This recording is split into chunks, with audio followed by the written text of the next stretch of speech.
Hello, friends, and welcome to another Pauper League. I am Cooper the Red, and this is Syntheslizer. So this is a Kuldotha deck, but one that I spent a little bit of time working on before the initiative was brought into the format and summarily brought back out of it for the most part.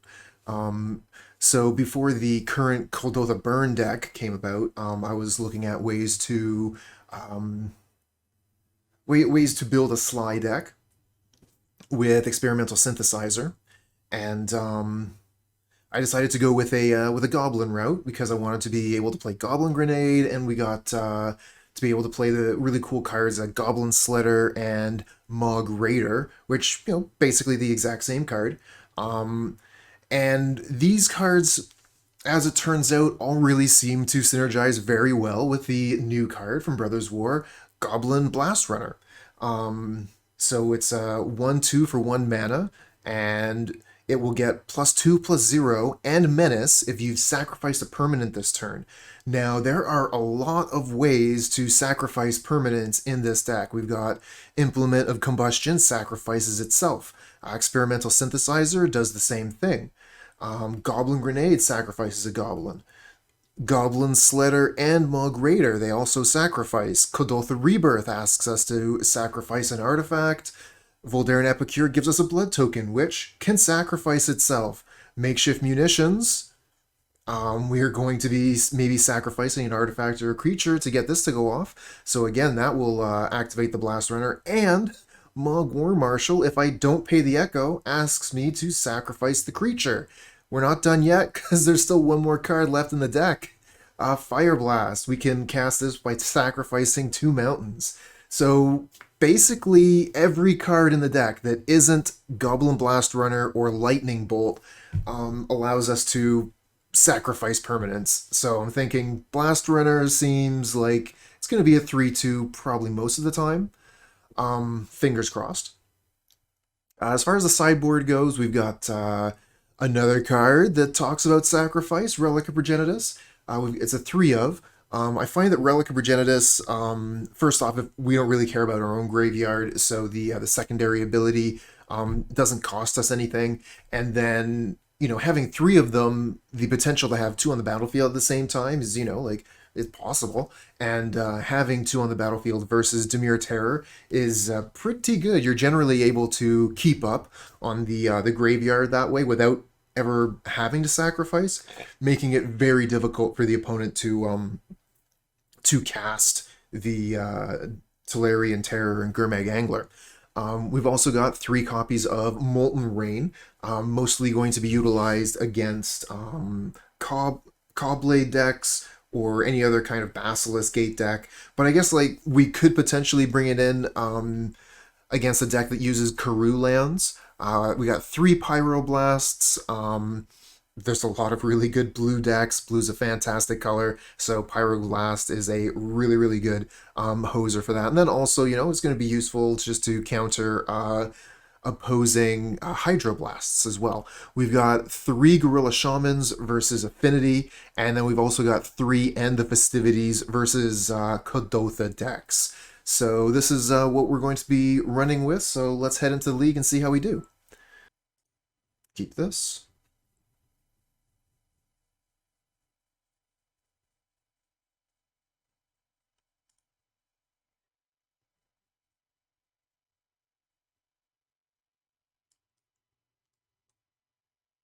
A little bit land heavy, but we'll see what we get off the top. Hopefully lots and lots of spells.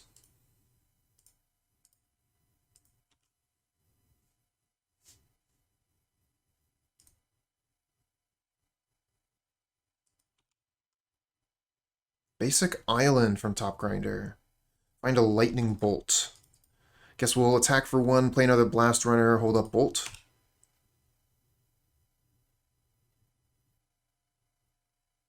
I'm dead set on playing Jund. Which direction do you go into?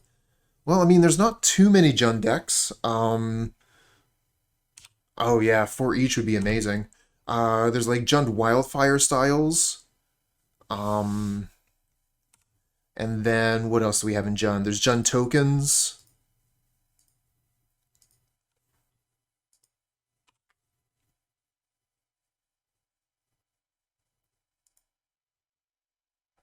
Ash Barrens gets planes. Are you playing familiars? Oh, fucking Journey to Nowhere.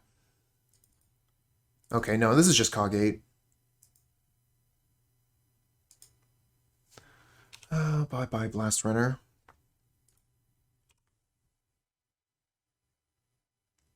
Implement of Combustion.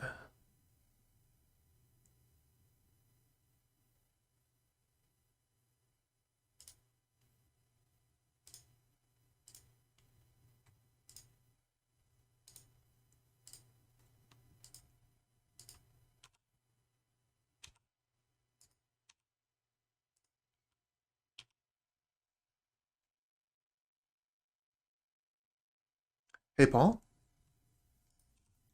Keep gate from the opponent, and they pass. We find another Bushwhacker.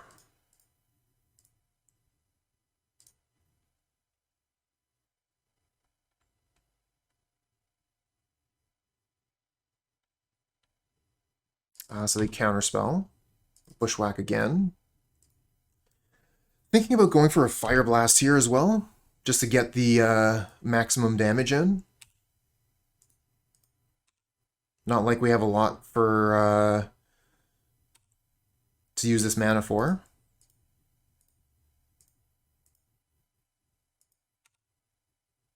Put him to 5.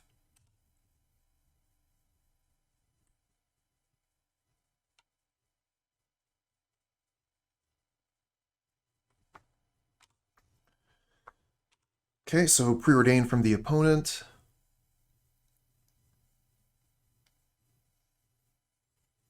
Plays a Basilisk Gate and passes. So they potentially have counter magic up here. Let's play Mogg Raider.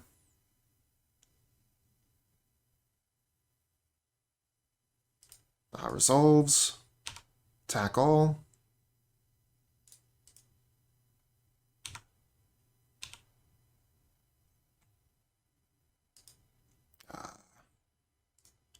Target sacrifice. Here's 5 damage. Prismatic Strands on red. Guess we'll get this Lightning Bolt out here, put him to 2.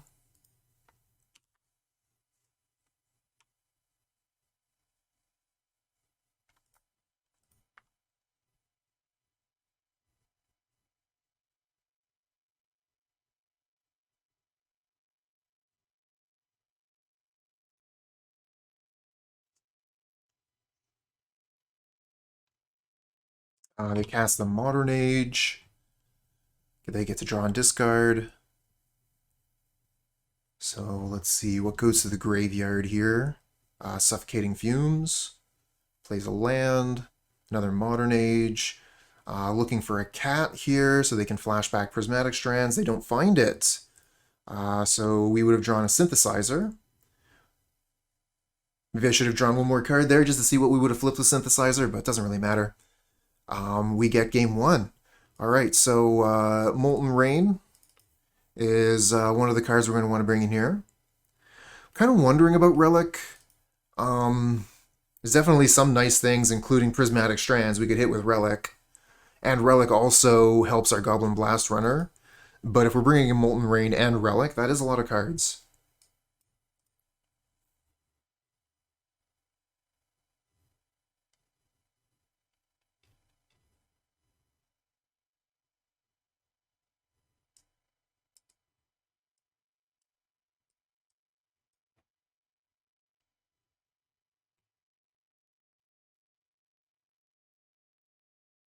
Hey, handsome.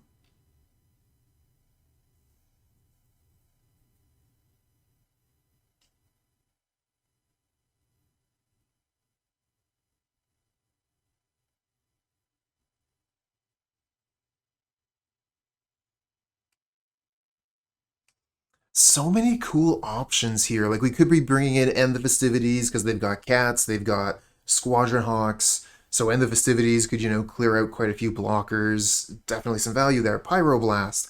They play quite a few blue spells, and they probably have Hydroblast to be bringing in right now.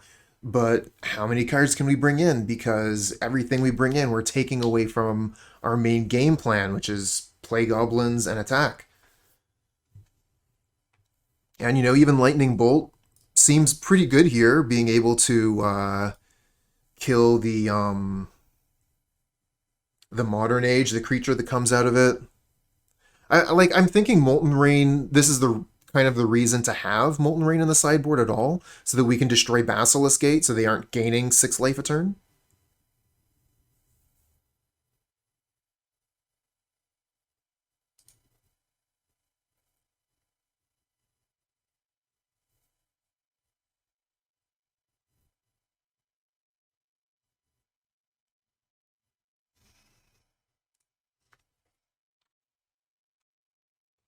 Alright, we're going to keep this.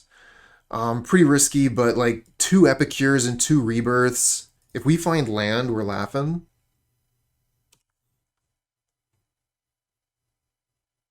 Oh, no laughter yet.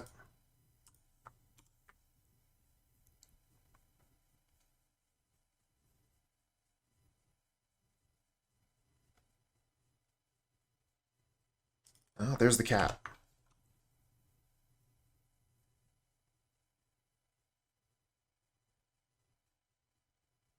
Come on, Mountain. Ah, another 3-drop instead. No good.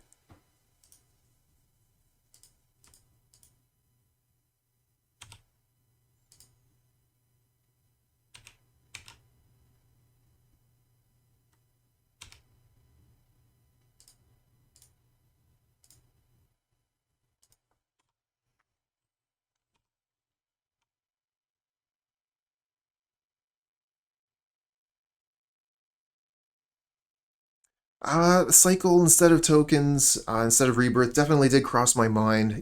Try and find that land, but I figure we're the aggressive deck. We have to get on the board. I'm just gonna pray that I draw land here. Hey, Blabar. Land. Yeah, we're still in it.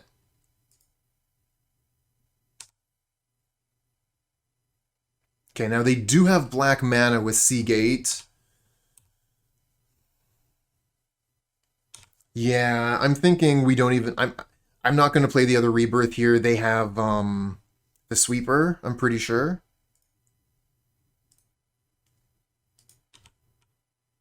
I'll keep up this lightning bolt so when they play Basilisk Gate,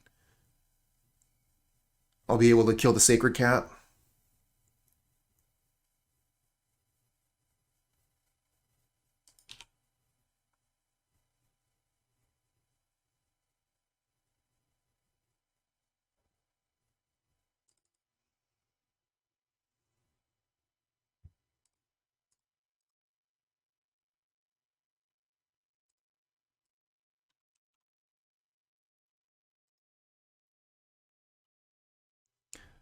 Now, if only we can use it. Get rid of that Caw Gate naming black. Keep our tokens safe. That would be sweet. Doing all right. Hope you're doing well.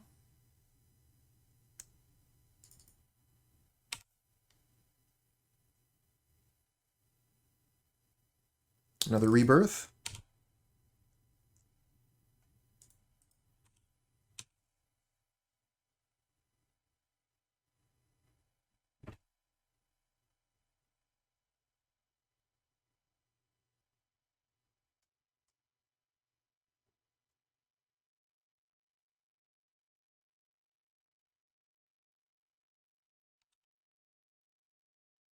No way. Bam, 4 damage. That's a surprise. Did not expect that.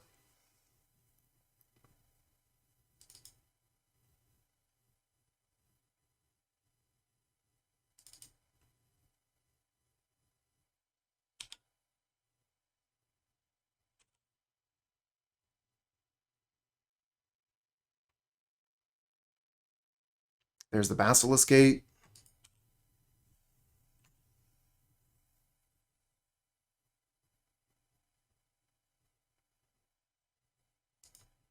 Oh, and no activation.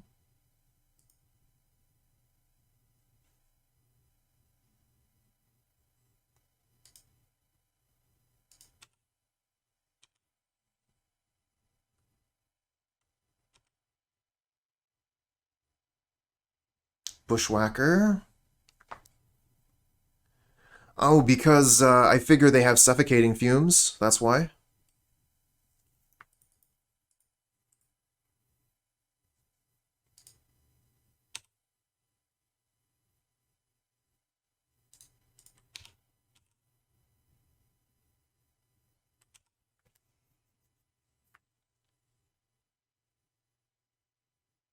And nothing from the opponent again. They just take 4. I don't know what's happening here.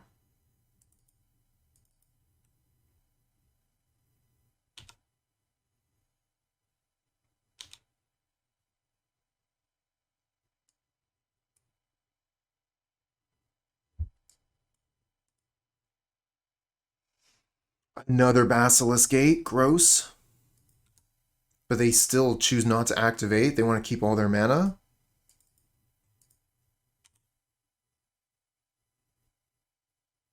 Another Bolt.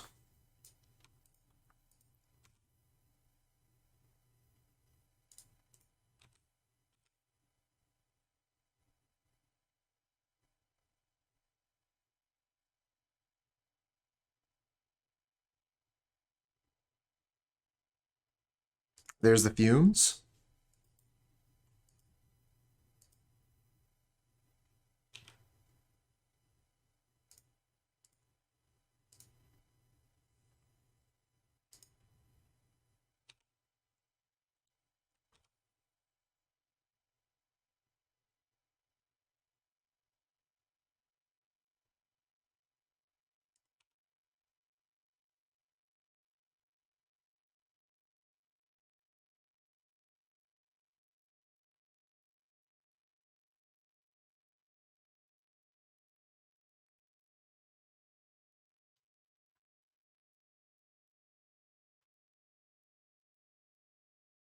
Here's a Squadron Hawk.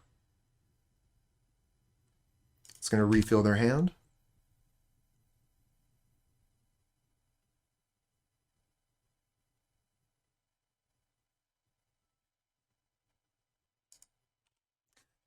Two lands and all 3 drops. Yeah, it feels like that.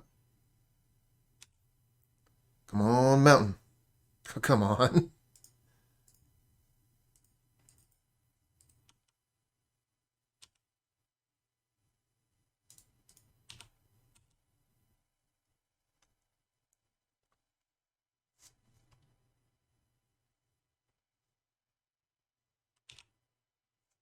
Oh, they go down to 6 here. Yep.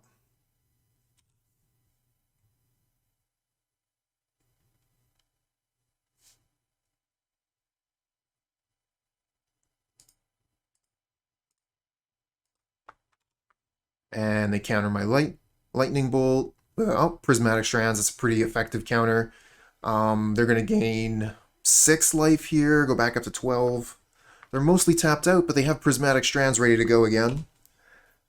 Land for Molten Rain? Nope.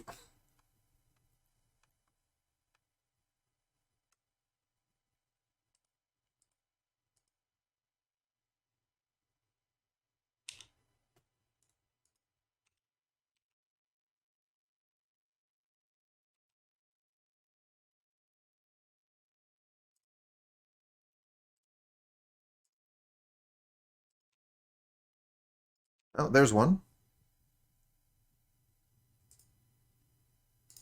Play a Blast Runner.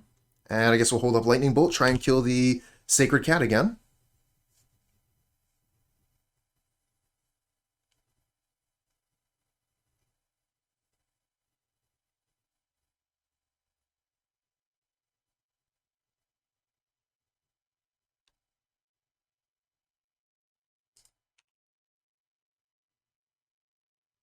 Oh, now I'm just dead? Yep. I was too focused on the Sacred Cat and I let them kill me.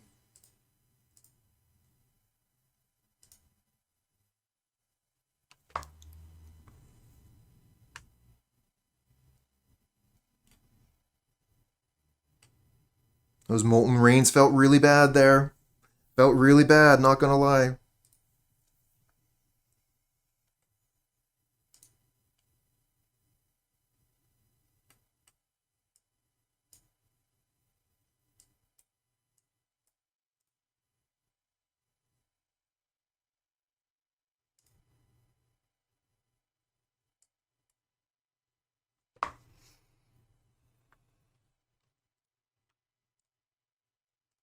Just one land hands all day. That's the plan.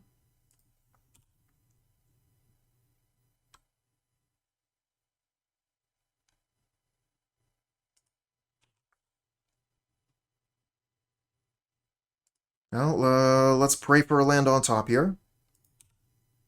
Be kind to me. Thank you.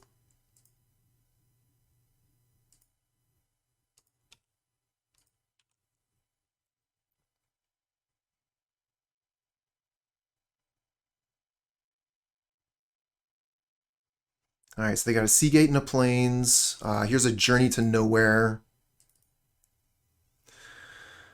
So yeah, we just let this happen. Let them take whichever one. We could like sacrifice the creature in response. I just don't see any value to that. And this way, if we leave it there, then if this journey is removed somehow, then we get our creature back.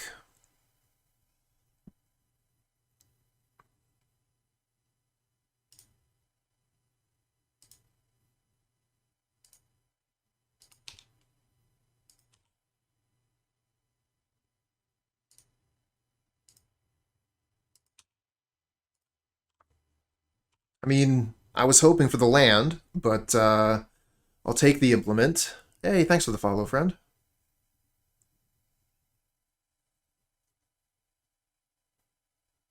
Should have just went for Mogg War Marshal there, I think.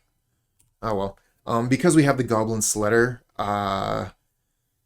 the what's name isn't going to be as bad as it could be.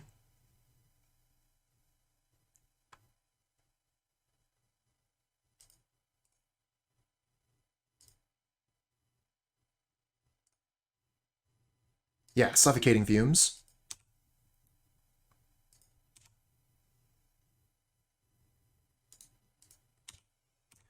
Although Prismatic Strands is pretty good here.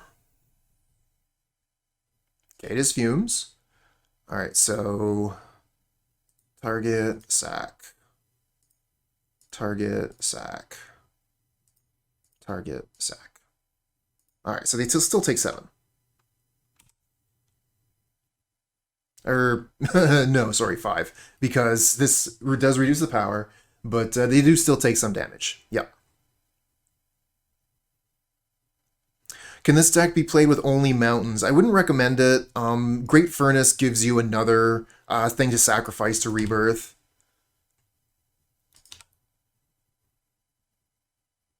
They discarded Prismatic Strands here, play a Sacred Cat.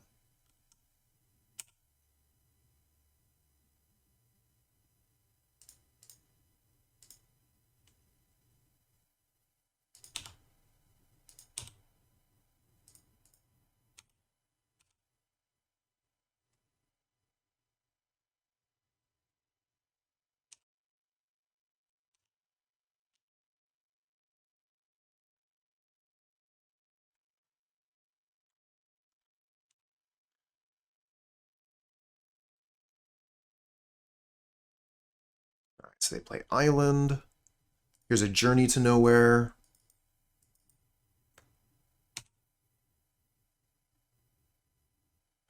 Journey's going to hit the Sledder again. That is what it is. No attack, no surprise. Goblin War Marshal, we're going to sacrifice it. Get another Gobbo. Why not go full 4 Goblin Grenades? Why should I go for Goblin Grenades?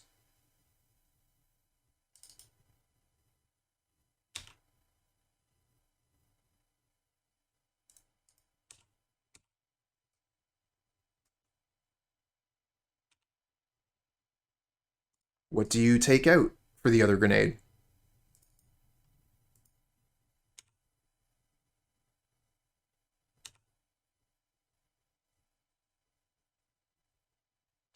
Try Goatbots.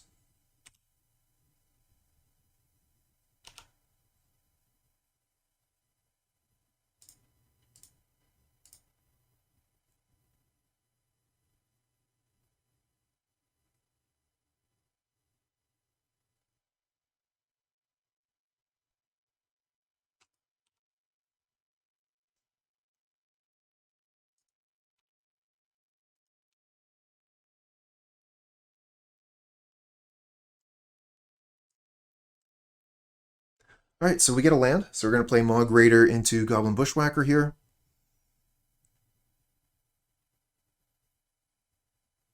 Oh, they're going to Blue Elemental Blast the Mogg Raider. Bit of a surprise. I might actually just want to sacrifice the Implement attack with the Blast-Runner. Because if I play the Goblin Bushwhacker, they can block and kill the Blast-Runner. Not too happy about that.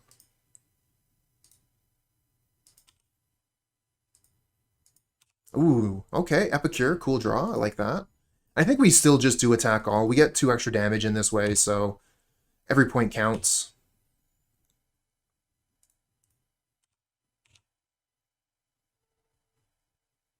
Oh no, Suffocating Fumes, no! Why did I play the Epicure pre-combat? No!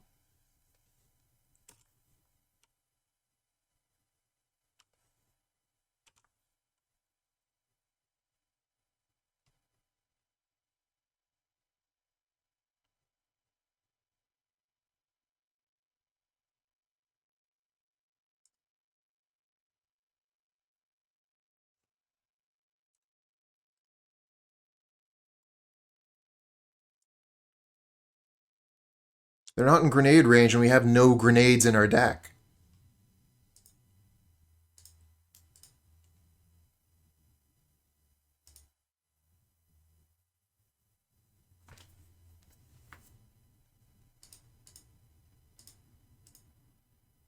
Just saying.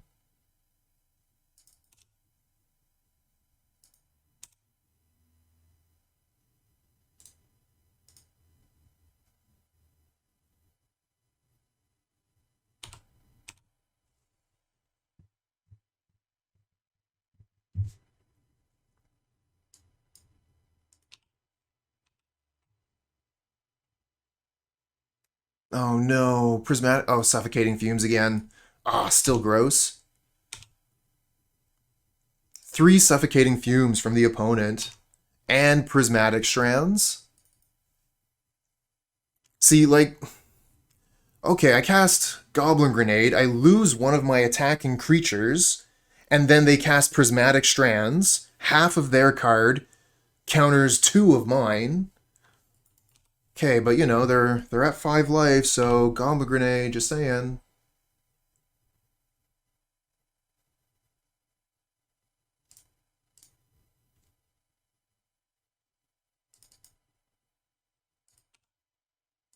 Ah, well.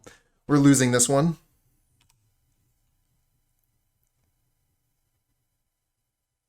Those Suffocating Fumes. 3 Fumes. Opponent had a pretty good draw. And then also, you know, Sacred Cat Basilisk Gate in order to get back into the game once they stabilize.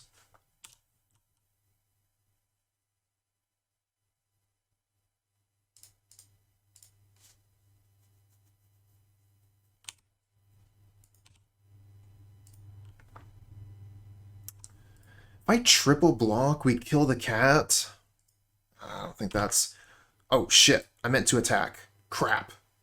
Oh, man. That's alright. That's alright. This game will be over. We can restart. I just mean, like, get into a new game. Play a little bit better. Find a different matchup. Oh, they played another gate anyways, so yeah, triple block wouldn't do anything.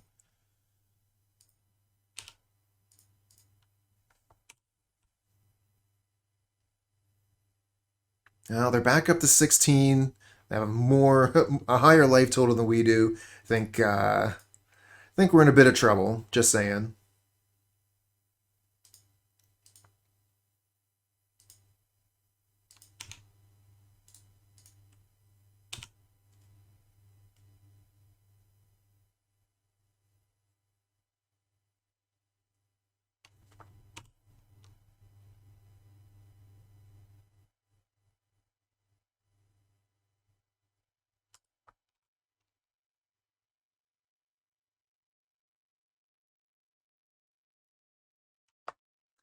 Yeah. Oh no, double gate. I needed to hold something back here to sacrifice.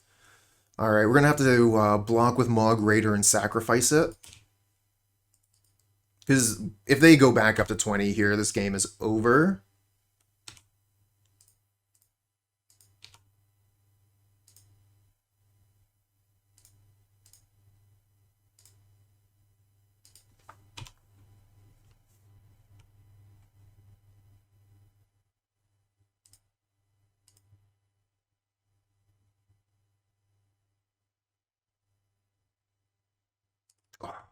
Brutal. All right, that's game. I was kind of hoping we could do the same kind of thing again. Attack for some damage, Goblin Sledder block, and then maybe be able to find some way through, but there's no way through.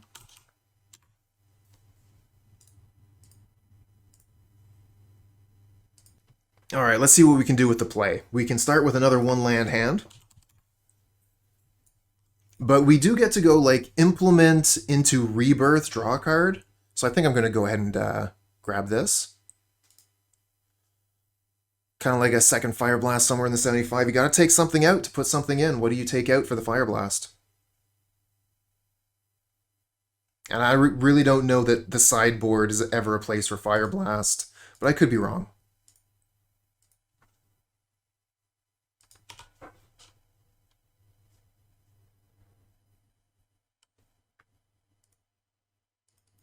Okay, looks like we're up against Boros.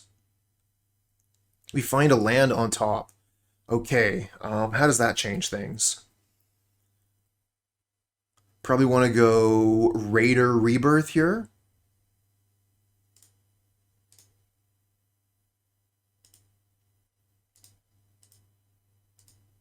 And then next turn we can Bushwhack. Paddywhack.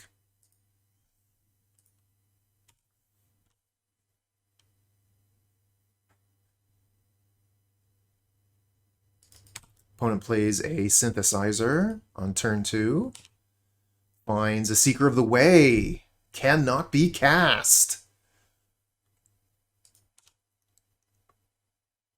And they play a tap land. Looks like we are free to go in for some damage, ladies and gentlemen. How much damage can we get? What do we get on top? A mountain. Oh, that's not going to help our damage much. Yeah, that's true. That's true. The Fireblast was pretty good game 1. The trick is with Synthesizer, Fireblast and Synthesizer do have quite a bit of tension. So if we have too many Fireblasts in the deck, that raises the probability of flipping one with Synthesizer. And while you can sacrifice mountains to cast it while it's exiled, maybe you don't want to.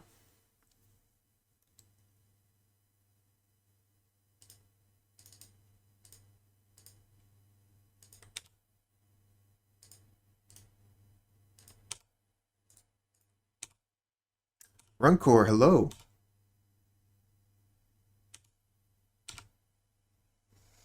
The 2 life they've gained. The 2 life.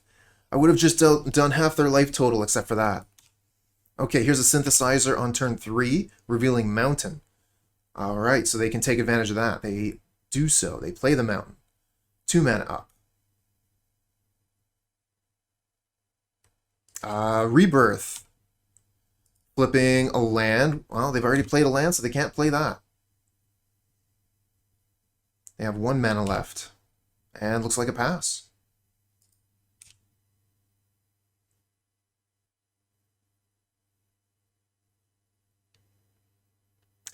I haven't played Elves in a little bit, to be honest.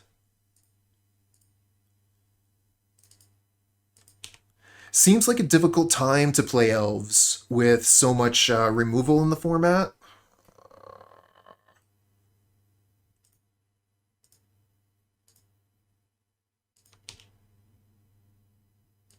Oh, another Rebirth.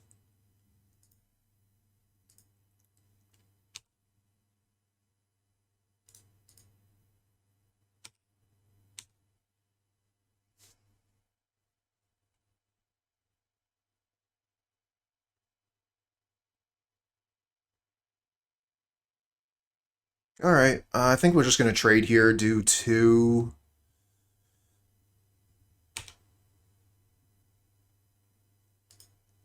I could Rebirth the Synthesizer. We'd probably flip a 1-drop, but like there's potential of missing. Would be nice to have these creatures on board now. Let's gamble. Hope we hit a 1-drop here with a synthesizer. We hit a mountain. Okay, it's a mountain off the top of the deck. We'll take that.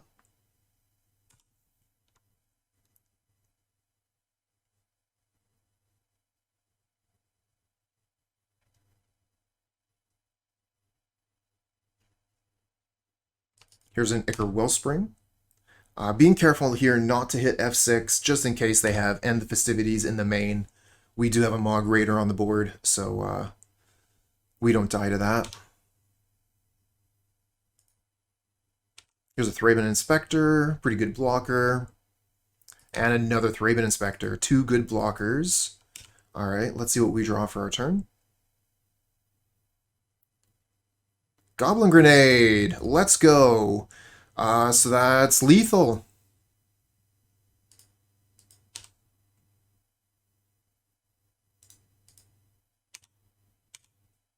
Thank you, Mogg Raider and Goblin Grenade.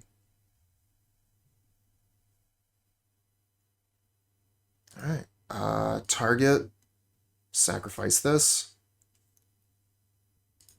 Target this Goblin, sacrifice the Mogg Raider. Deal them 5. And here's 5 more.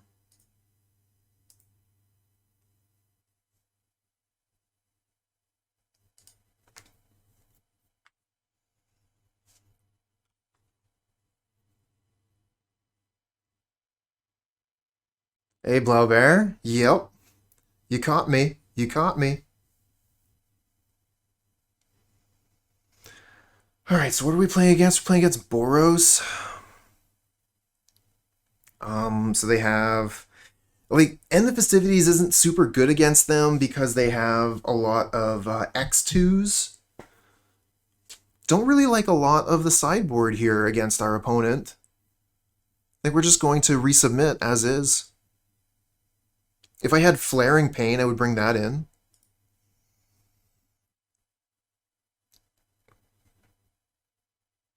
Yeah, that's true. It trades against their Kuldotha. That's pretty much it, though, right? Then again, it also would make any of their X2s into something that we could actually kill with our stuff. I'm going to keep this on the draw. Not super happy with it, but we've got some options. We can synthesize on turn 2 if we don't find a land to go 1 deeper to try and find it. But otherwise, you know, we have Epicure into Rebirth and Mogg Raider, so that's a really good start. Land? Nice. That's a great draw. Epicure to start. And then, yeah, next turn we get to play Mogg Raider Rebirth.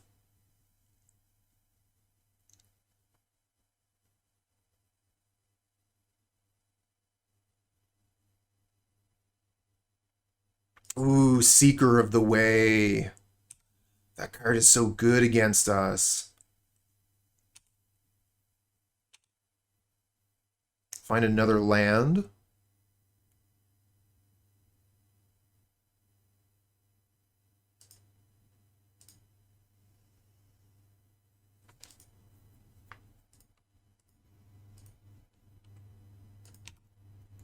Oh, you want to trade? You're Seeker of the Way for my Epicure and a Goblin? Because I take this trade all fucking day. This is such a good trade for me.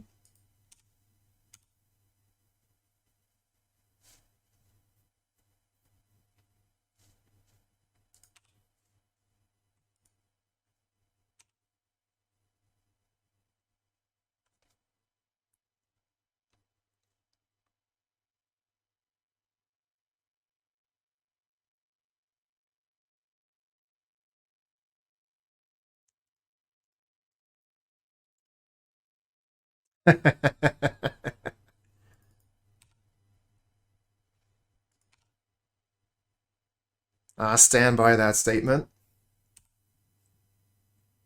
Oh, there's a lightning bolt. I'm thinking, like, Bushwhack. We could synthesize, see what we hit. You know, like, if we hit land, it's fine. I guess we could wait on the Bushwhacker, see what Synthesizer finds. Finds Bolt.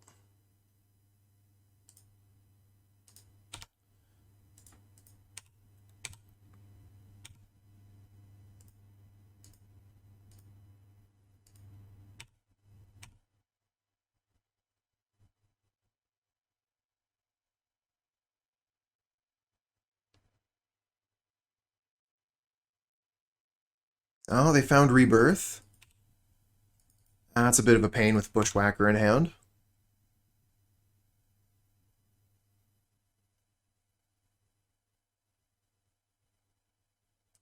Ichor Wellspring.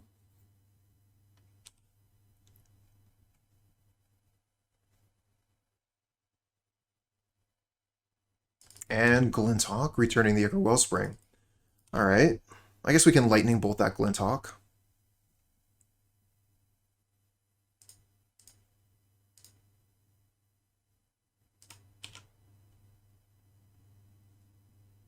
Fine. Another Bolt. That's Bolt number 3. Wow. If we make this into a 2-2, we don't really, like, unless we hit land, we don't really get much value out of it.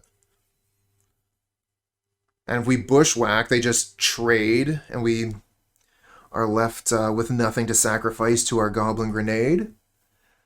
Not a good position, despite that excellent trade.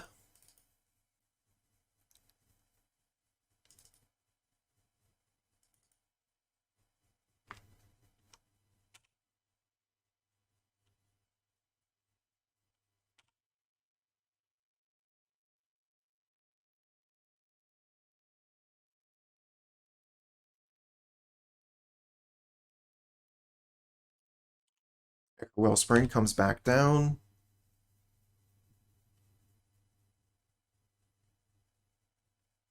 Here's a Rustvale Bridge.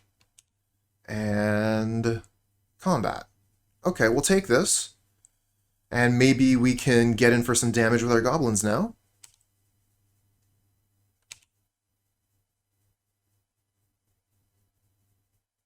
Unless they have another Kuldotha Rebirth.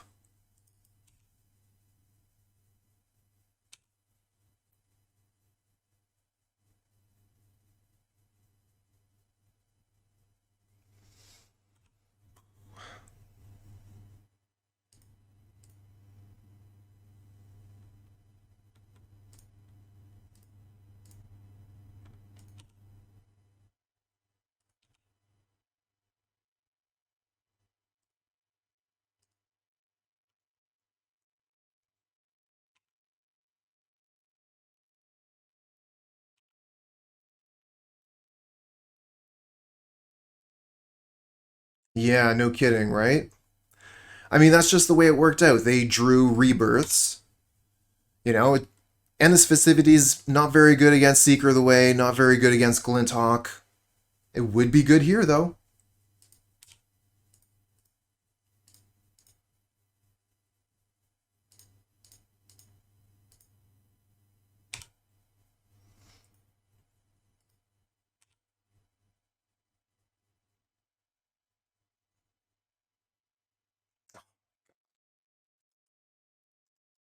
They would have 3 Rebirths.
They still have 4 cards in hand. Who knows how much more action they have. Here's a Galv Blast for 2, puts me to 3. And Lightning Bolt for the finisher. There it is. GG. See, if we bring End the Festivities in now, we're not going to see any rebirth out of the opponent.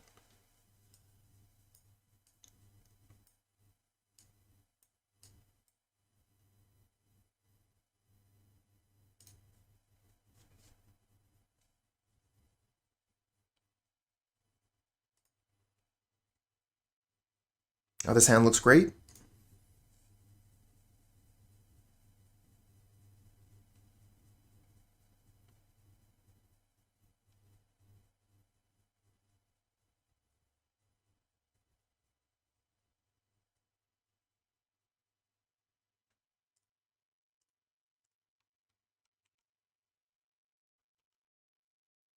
Start with Goblin Sledder. Hope to get a point of damage in with it on turn 2. Yeah. Setting up for something big here.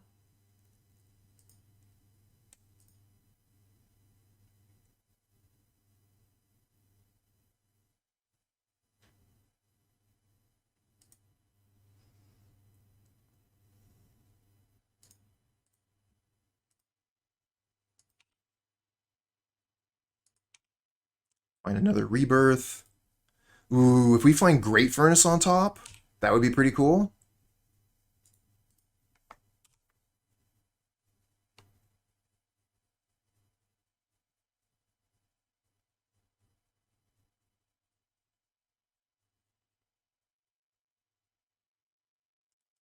They're going to bolt the Sledder.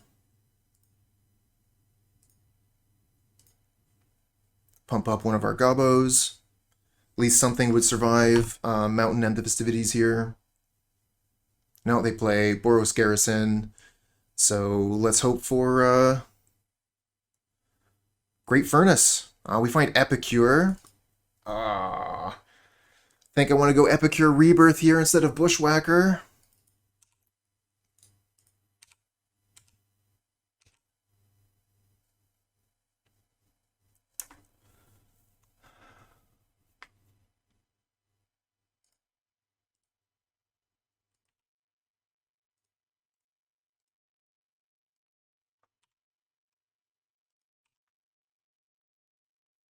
No respect.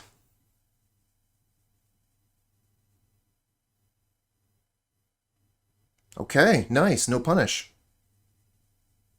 Let's get in for that big damage. Would have really liked a land here would have been perfect. Bolt that, Bushwhacker. Still, this is massive damage.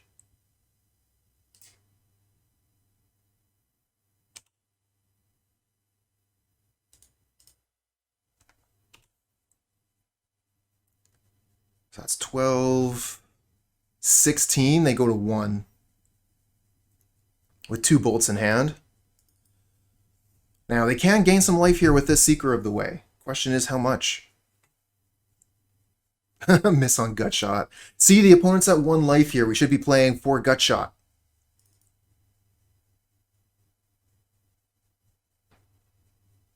If we had 4 Gutshot in our deck, we would win here.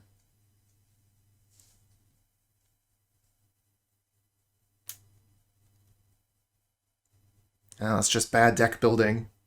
Gonna have to take out all the Goblin Grenades, put in Gutshots.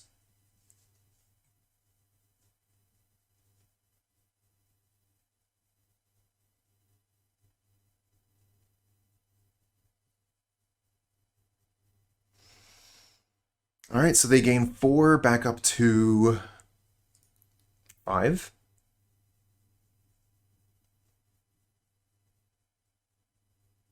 Find Goblin Blast-Runner. Not really going to do us any good. Let's swing in.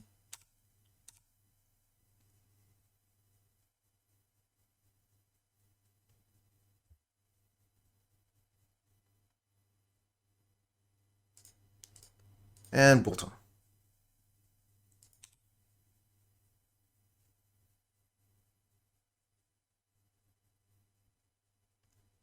Hey, opponent puts up the GG in chat. We'll do the same. Good game. No land hand here. Obviously, we're going to have to mulligan this.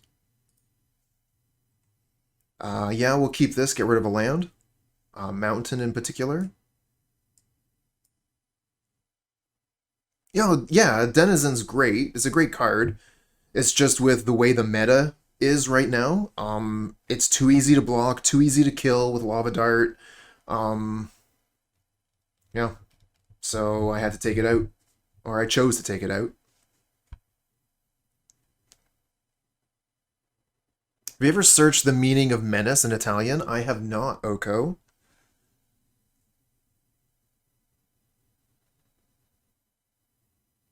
Oh, no. Oh, that was close. No, we're keeping this. Get rid of mountain. Almost mulligan a playable hand.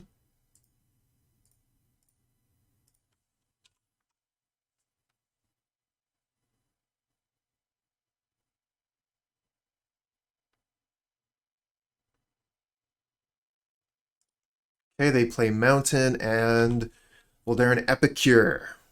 We find another mountain. All right, let's play Mogg War Marshal.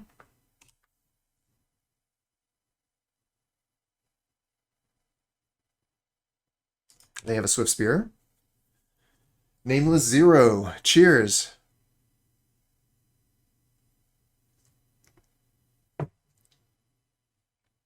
Ooh, and a Rebirth.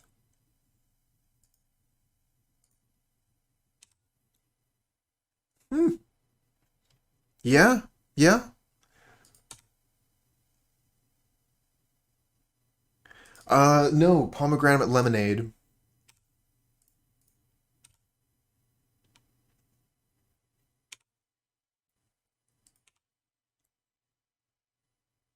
Another mountain? Hey Cooper, I saw you put a mountain on the bottom. Are you sure you don't want more mountains?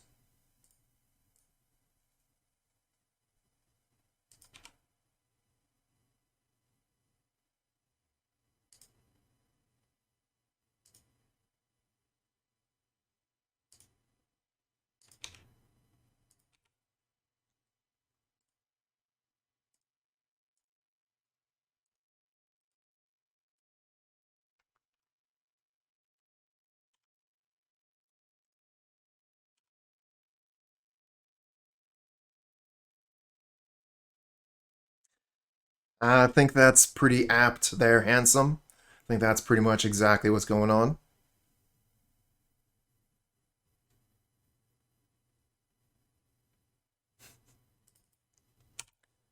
Good point, Oko. Galv Blast. Galv Blast on the Sledder.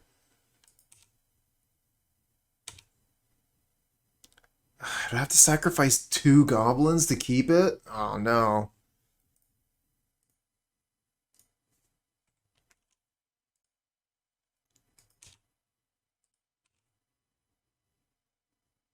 Oh, no attacks. That's a surprise.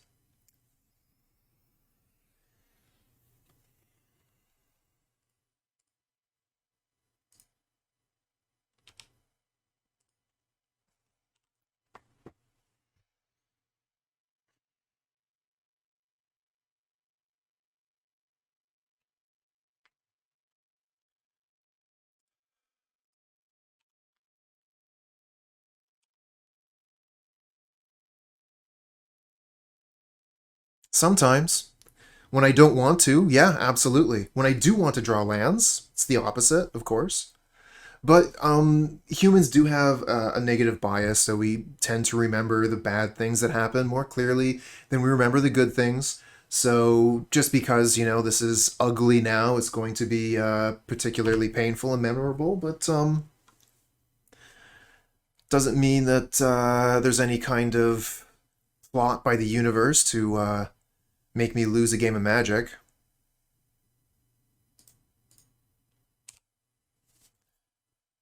And hopefully my luck will be better next time. Have any investment strategy advice? Yeah, invest heavily in Hasbro.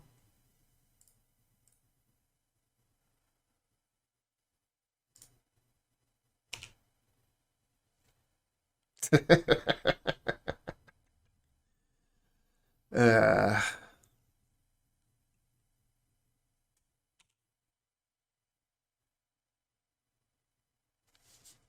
Well, they've been in a bit of a spiral, but considering what they did with the Magic 30th anniversary, they're totally to blame for that. They did it to themselves.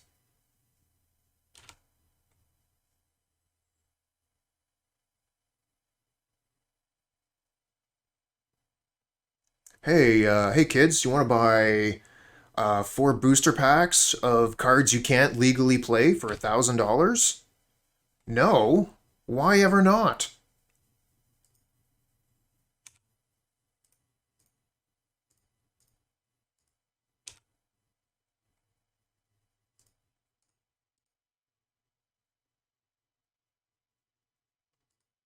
That is something I will have to rectify, Blaubear.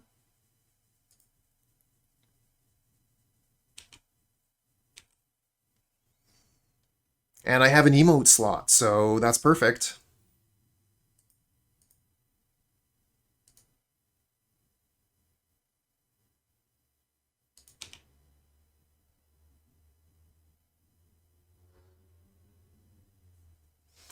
Write that down.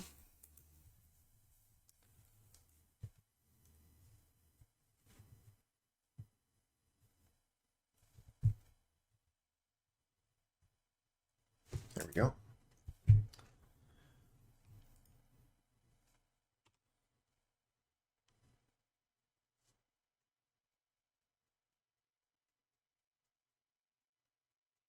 Yeah, well, it is kind of sad and poor timing too because I wanted to sell a bunch of Magic cards to help with my move, but with prices tanking, I'm just gonna have to hold on to them.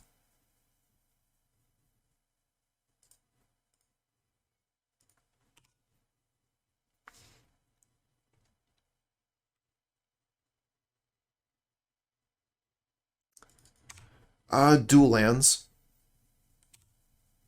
Underground Sea, Bayou, Scrublands, Savannah.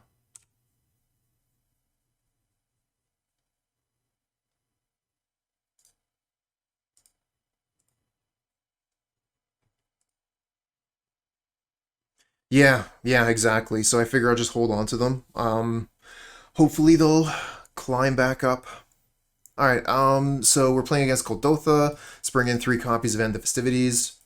What are we gonna take out? I think I take out Goblin Grenade because of their End of the Festivities. I think it's gonna be very unreliable for us to have a Goblin in play to send at their face with a grenade.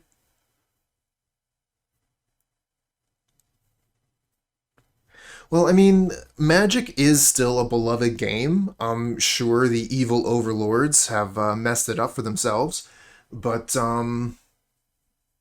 if they take this on the chin and learn a lesson, I think that they can bounce back. But we'll see what happens.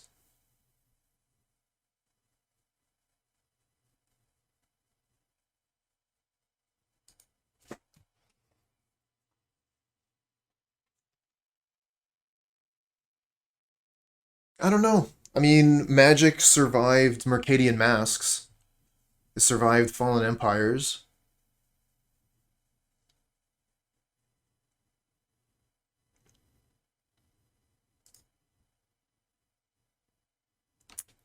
One land hand on the draw. See, this is the kind of thing that happens, right? We get flooded, and then the next game we get screwed. That's how Magic works, right? Oh, Chronicles. Yeah, Chronicles was a really big deal. I mean, we've got the Synthesizer, we got the Epicure. No land, yeah, one lander or no lander. If I mulligan this, I get a no lander.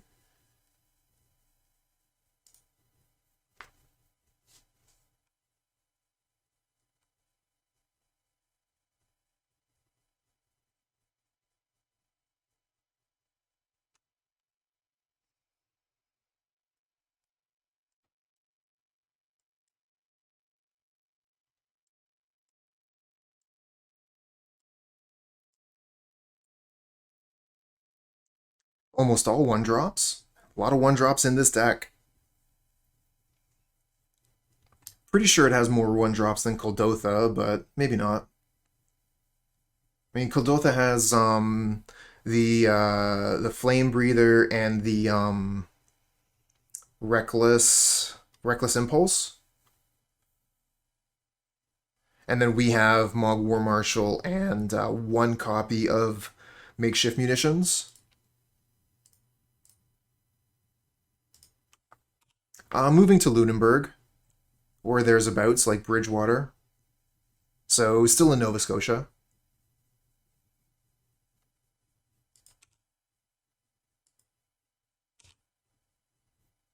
Rebirth. Oh, no kidding. Another Canadian, all right. Or at least living in Canada. No, still haven't found a place. But my lease is up end of December, so have to be out by then.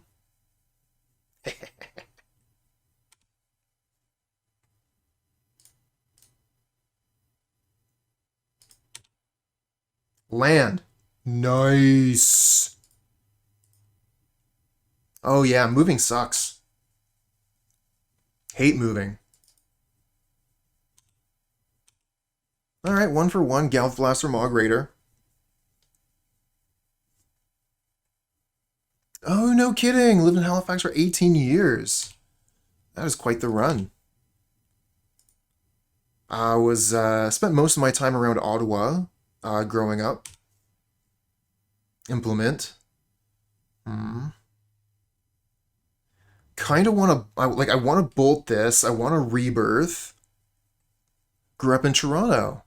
All right, all right. I have an uncle who lives in Toronto. Spent a lot of time there actually playing RPTQs.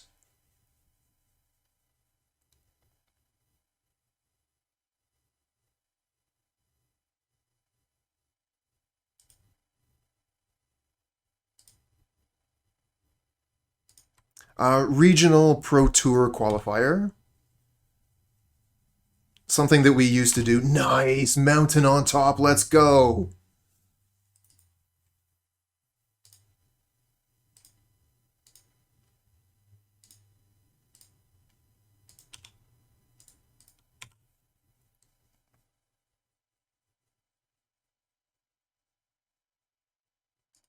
Reckless Impulse shows them Swift Spear and Lava Dart.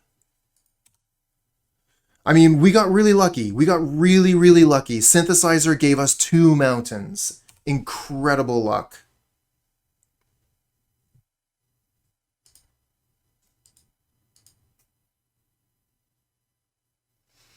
All right, so that's 1, 3, 4, 5, 6, 7, 8, 9.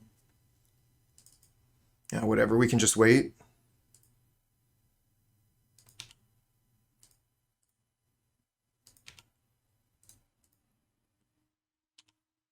Next turn looks like a good one.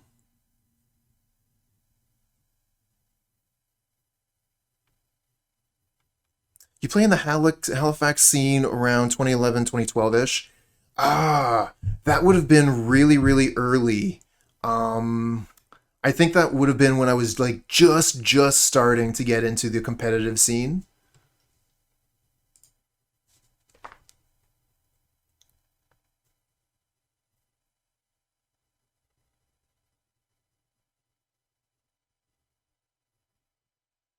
So yeah, I would have been like at the Dow with what was his name? I think it was Steve. This guy who just like had this club and would set up drafts and small tournaments. And that was my my introduction back into competitive Magic. Yeah, yeah, Steve Attell. Oh, super cool. The coolest.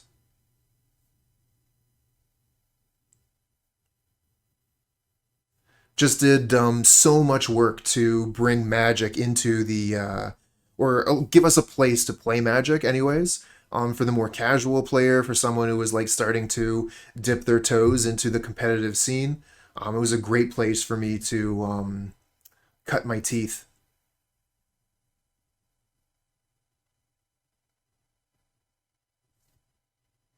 My good buddy won 2012 Halifax Canadian Magic Tour there. Did a few sealed. Jason Hoyles, Doug McGuire. I know Doug. I was it 2012. There was this big tournament. It might have been this one, but I can't remember exactly because it was so long ago. There was this big Canadian tournament, and we were playing it at the Dow, and it was being streamed on Twitch. So much fun, and I actually managed to get second place in that tournament. I believe it was one of the Alexes that ended up taking it home, getting the trophy.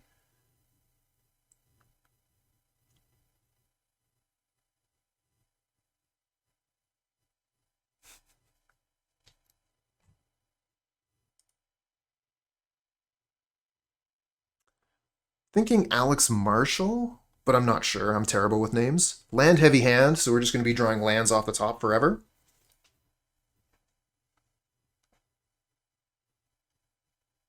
Yeah, it's weird how sometimes the world feels so small. Okay, non-land on top. Love it. Here's a Blast-Runner.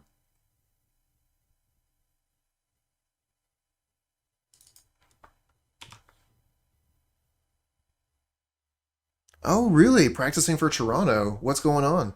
Land. Lame.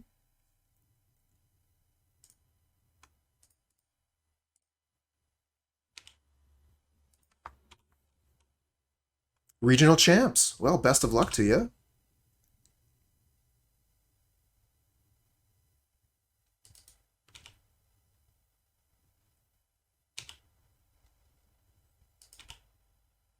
Oh, man. And the festivities. Ah.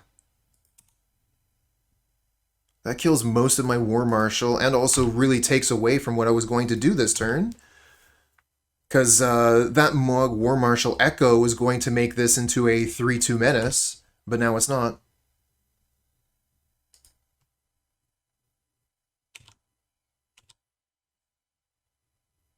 Oh, and the festivities of our own?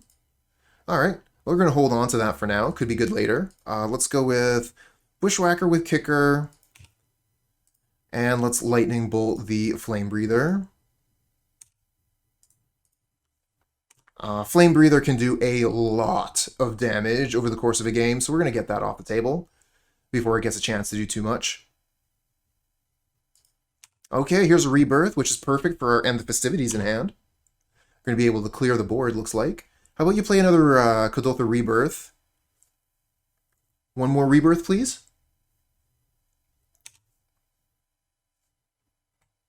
Oh, Goblin Sledder, that can add a little bit of damage here.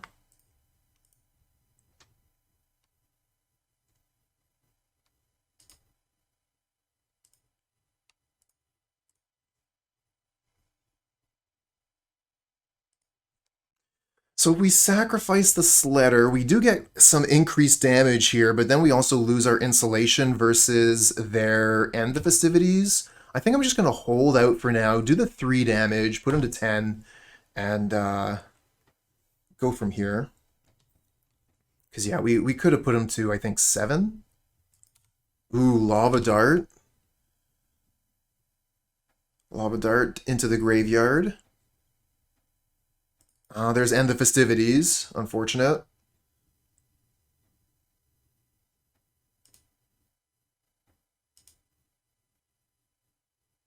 And I'm going to give an extra boost to the Blast-Runner here so it doesn't die to their Lava Dart.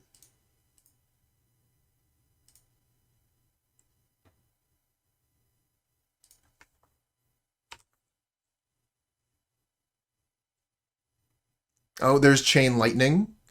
Yeah, we'll redirect it.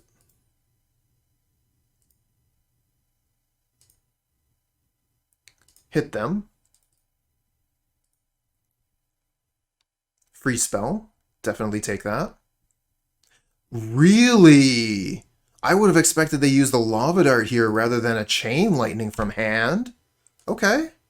Is what it is. We find a Bushwhacker. I mean, if we Bushwhack here, they can just Lava Dart. I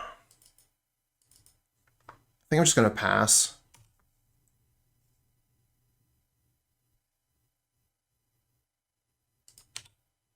They discard a Mountain with their Blood token, play a Swift Spear as their final card. And we take 1, go to 10. Find an implement, we'll immediately use this. Put him to 6, draw a card. Probably don't hug a stranger. Oh, that is exactly what we were looking for. I think this wins the game here.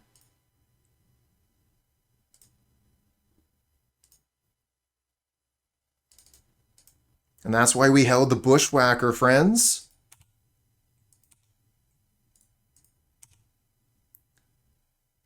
All right, most of the way to a positive league.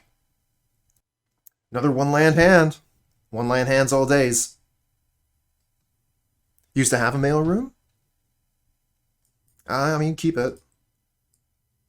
Got Implement here to try to draw us out of this.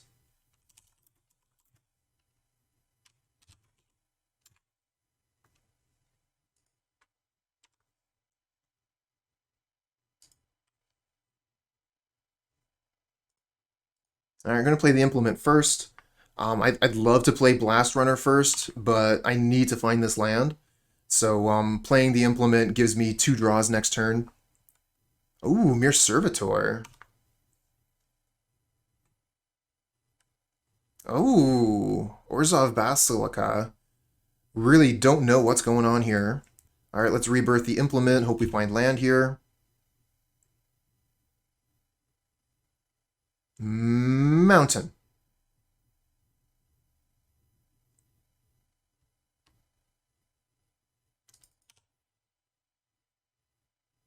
Oh, not this time.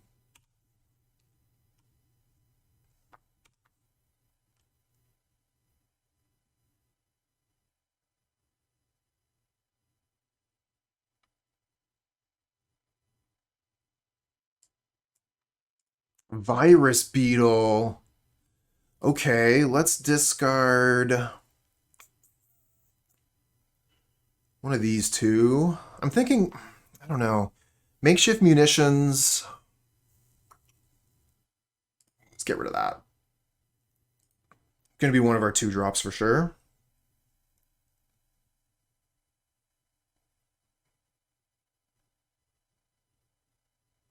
Probably Mogg War Marshal, whatever.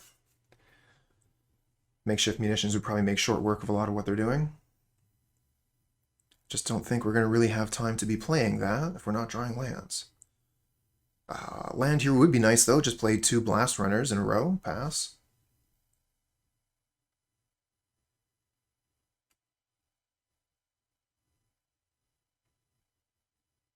Cool to see Virus Beetle seeing some play.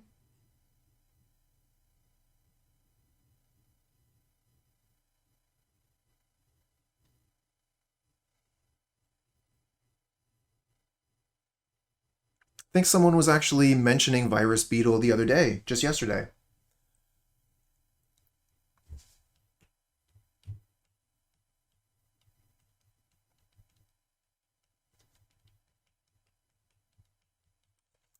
Actually, this kind of reminds me of what I was playing yesterday. Sacrifice effects, just, you know, like creatures that have a lot of recursion. Interesting. All right, I guess I'm just playing Implement again.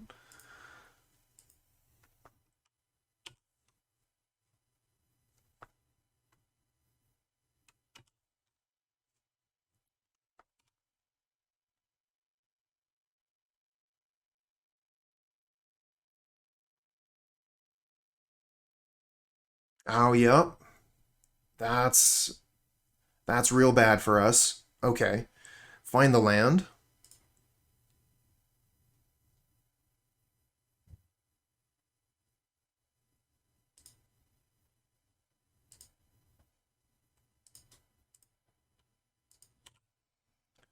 So next turn, I'm going to rebirth the Implement, and hopefully there's another land in the top 2 cards so we can Bushwhack. And get some big damage down. That's the plan. I can actually have 6 here.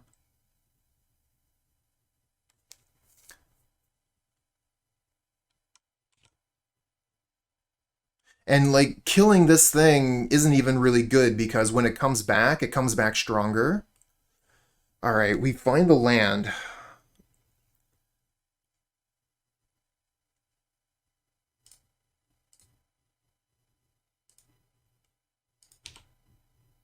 And an Epicure.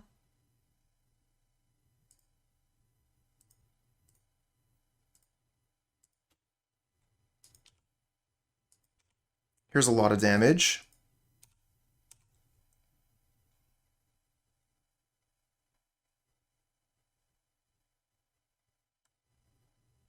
All right, so they're at 22. How much damage do we do?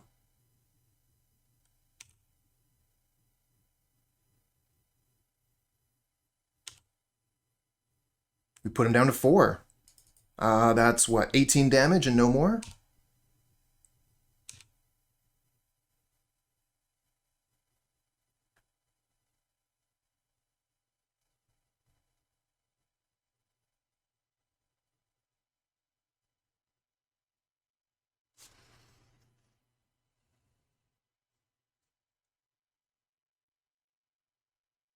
Omen of the Dead. Hey, thanks for the follow, friend.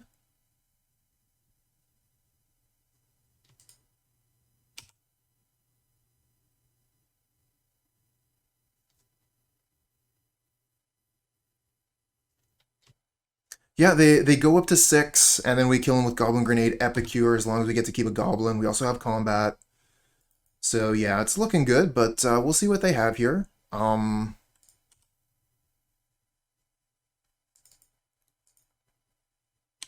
Don't know what is in store from their deck.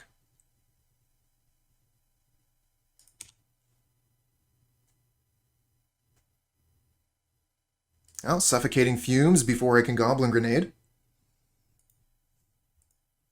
But, the Blast-Runner survives. So if we go Mogg War Marshal, Goblin Grenade, we kill.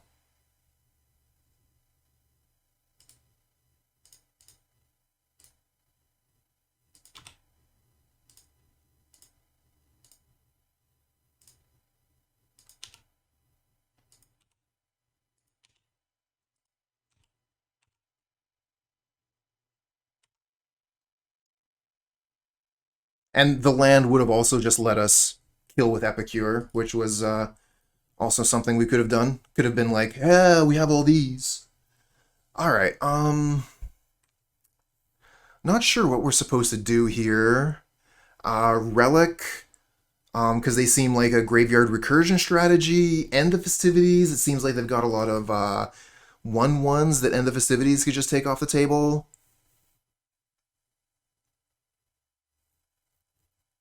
Molten versus the bounce lands and the gates. Yeah, so there's a whole bunch of stuff that we could bring in, but you know we got to be careful about diluting our game plan. We don't want to take very many things out.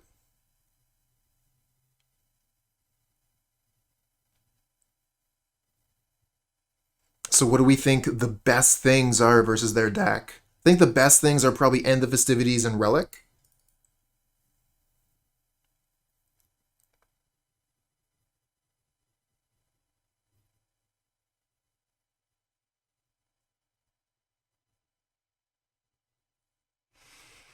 They're gonna have, if they're having like suffocating fumes and stuff, I want to take out the Goblin Grenades because it's not as reliable to be able to use them.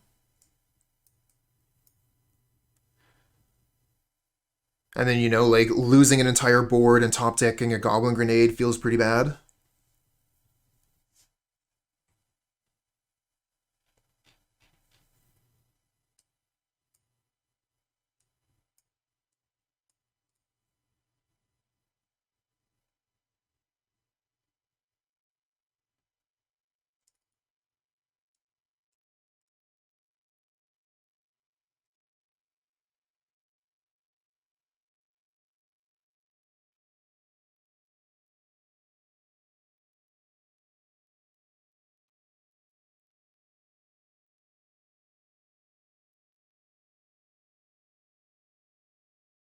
Yeah, keep this.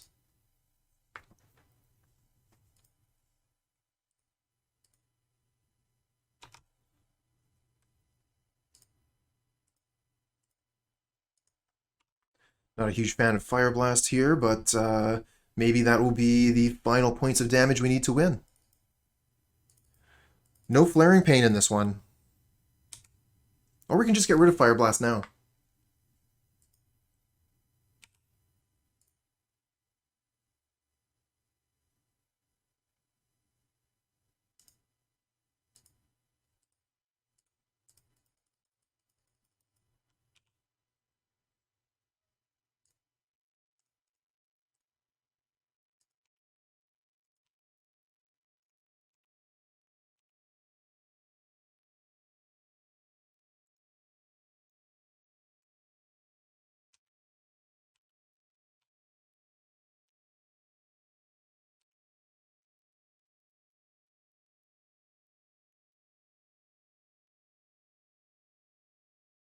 Recommission. Oh, and it comes into play with a 1/1 counter on it. Okay, wish we had put that relic out a little bit sooner now. Recommission, that's really cool. So they get to play Recommission and Unearth, and then just play some of the best black and white creatures they can with Enter the Battlefield abilities. Very cool. Oh, Kuldotha Rebirth.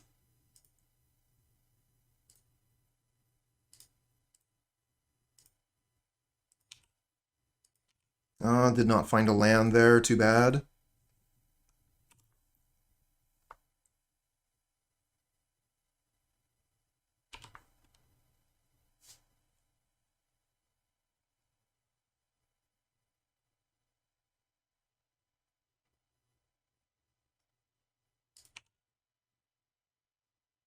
Yeah, the Mirror Servitors make a lot more sense with the, Oh, there's Makeshift Munitions. That card is a jerk. Well, at least they don't have too many things to sacrifice.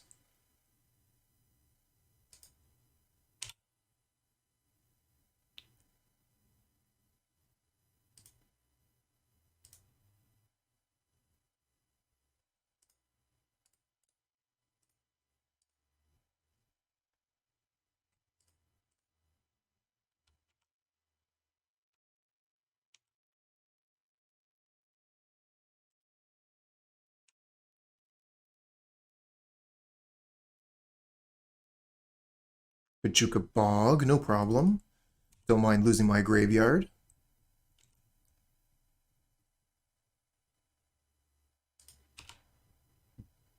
Find a synthesizer. Kind of want to go crack implement though, to get the Blast-Runner going.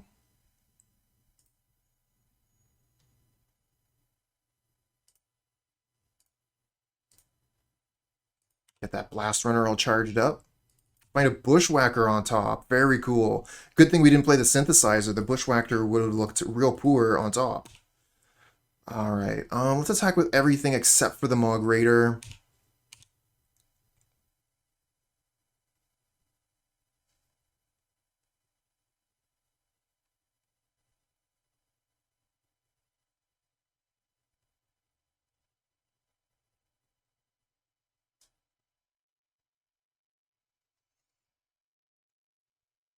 Oh, this is Suffocating Fumes? Oh no, it's Create a Treasure. Okay. So they're going to be able to use the treasure with the Makeshift Munitions. That's a pretty good combo. I like that. The Heat Gate and Makeshift Munitions. Yeah, that's pretty solid. I'm going to keep the Mogg Raider around. It's a really good card.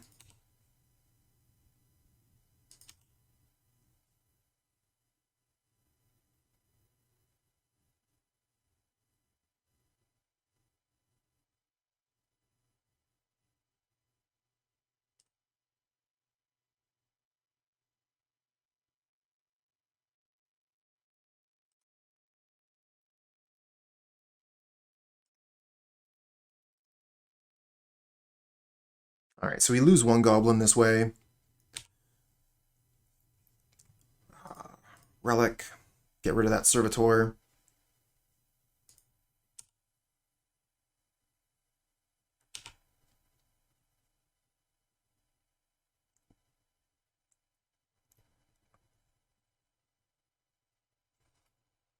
Yeah, really, really like Heap Gate with Makeshift Munitions. I mean, it costs a lot of mana to be able to like make a token every turn to shoot, but uh, renewable ammo every turn, not the worst. Yeah, we're just gonna take 2 here. Yeah, mere servitors with makeshift munitions is pretty sweet for sure. Fortunately, I got this relic. Okay, they're gonna use the makeshift munitions to try and kill my Mogg Raider. I think it's still worth saving. If I'm going to lose a goblin, might as well be a goblin token. Unfortunately, we don't have mana for the Relic of Progenitus, so if they have a reanimation for the Virus Beetle, which I assume they do, then we are just going to be discarding a card. Probably just discard the Implement. Yeah, another recommission.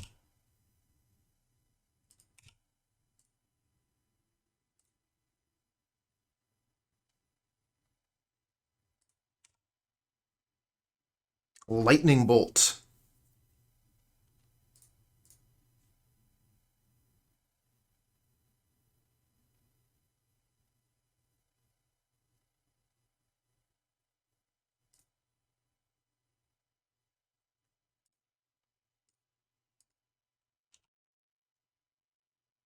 Fine, End the Festivities.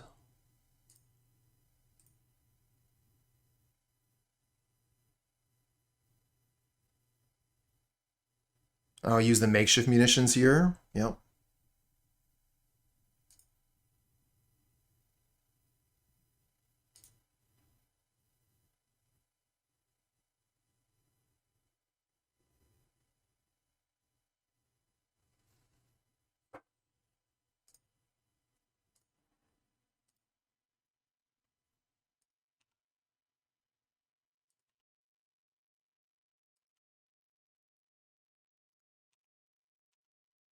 Smash for 4.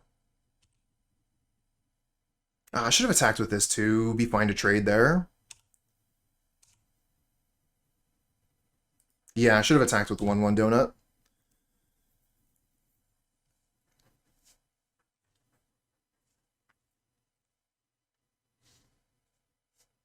Arms of Adar. Well, we can only save one thing. Might as well save the Blast-Runner.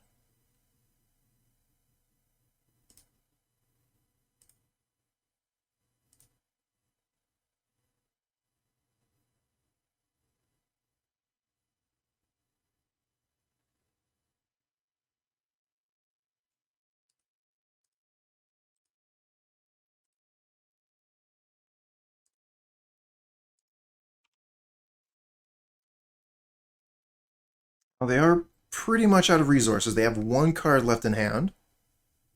Let's see what we can do.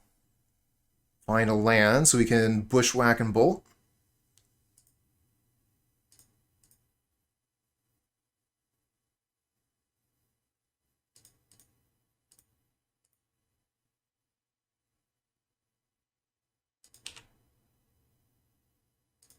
So that's 4. We could do 5/6 if we sacrifice the relic. Let's just attack in for 4 here, hold up the bolt.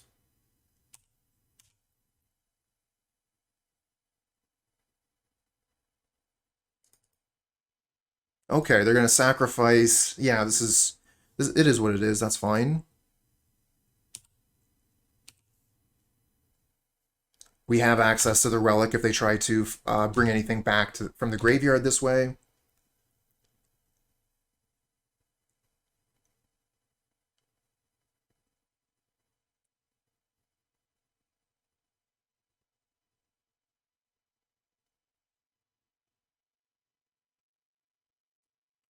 Yeah, they could have blocked.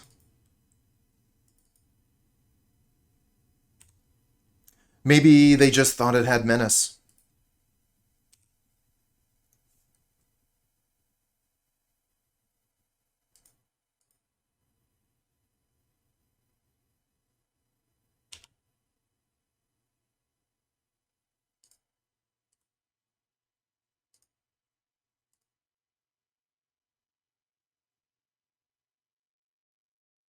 Oh, Deadly Dispute.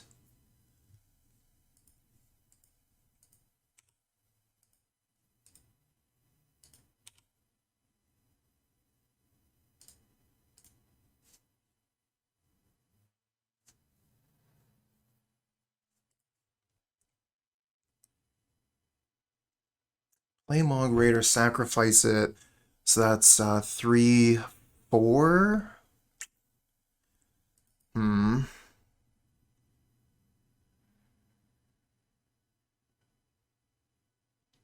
Hey, stream team. We could sack Synth. It's just like we probably lose the value. I do kind of like sack Relic, attack, draw a card, see what we hit.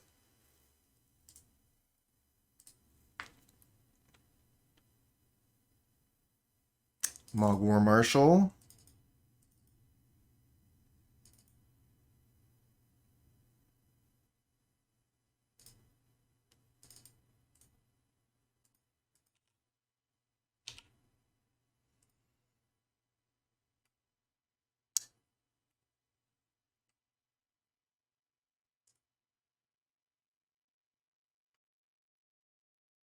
No, it doesn't sacrifice.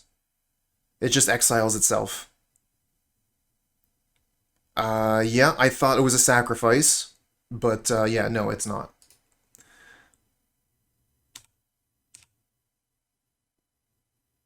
I know that it, like, it's stupid because I even know it goes to exile.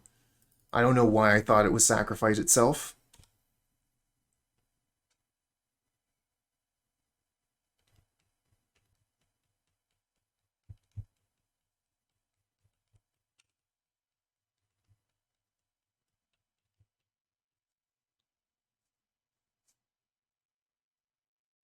So let's see here. Tap a gate, tap this, make an artifact. And then they have 2 mana and 2 treasures to kill the Blast-Runner. So I think we pay the Echo and then play Mogg Raider. And then we're probably set up pretty well.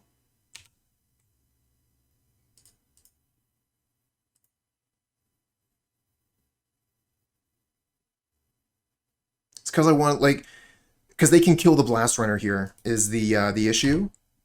So if I don't pay the Echo, then we don't get as many attackers, and they can just... Oh, wow. That's actually brutal. That's way worse than I thought. Okay, is what it is. We still get a Goblin out of this. And we can make a Samurai. Oh, a Bushwhacker. Okay. That could be good next turn.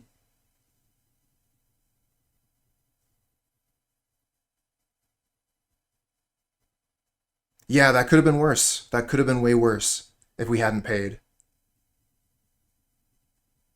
Well, then again, if we hadn't paid, we would have been able to play Mogg Raider, Bushwhacker, put him to 2.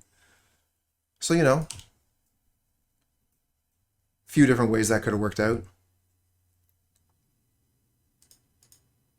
Well, if we're going to lose a Goblin, let's lose that other Goblin. Basilisk Gate. Oh, no. This plus Basilisk Gate? Oh, no. Oh, no. We lose. This thing kills us.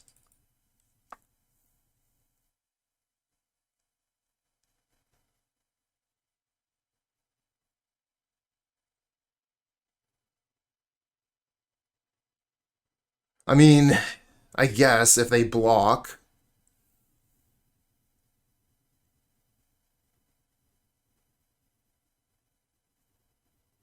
I mean, what else could we do, right? We could play Makeshift Munitions, sacrifice Synthesizer, target this. If we hit land, we can kill it. Yeah, I mean, it's pretty much the only way we get to stay in the game.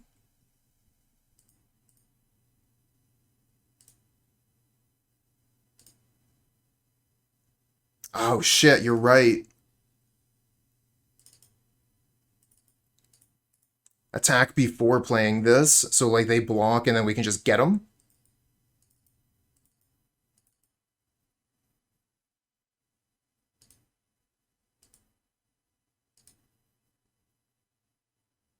Now that we've played Makeshift Munitions, do we attack first? Try and get the damage in. If they block, they get to gain 2. If we lose the Goblin, it's doing 1 damage to the Breathless Knight, and then we get to kill it. For sure, guaranteed.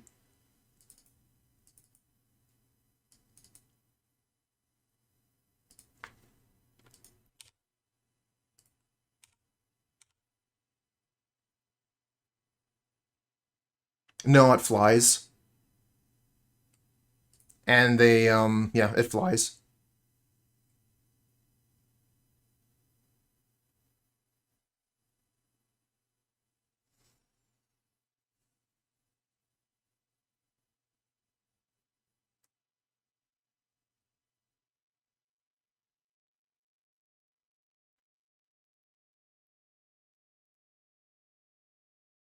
Oh, yeah. But, you know, it's Modern Horizons 2, so anything goes.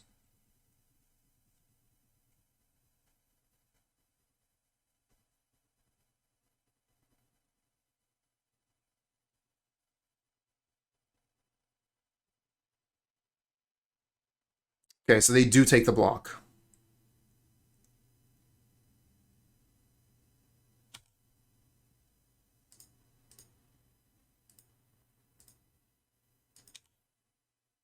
We miss on the land, but at least we kill their creature, which was super necessary.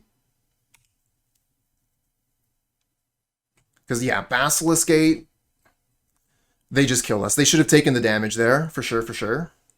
I guess maybe they were worried about Goblin Grenade. Another Breathless Knight? No! Gonna take so many resources to kill that one. At least we have the resources to do it. Oh, that makes it way better.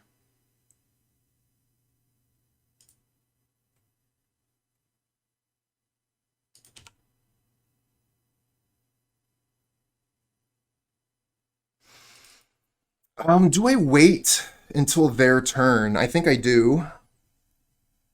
Wait until their turn, see if they activate the Basilisk Gate.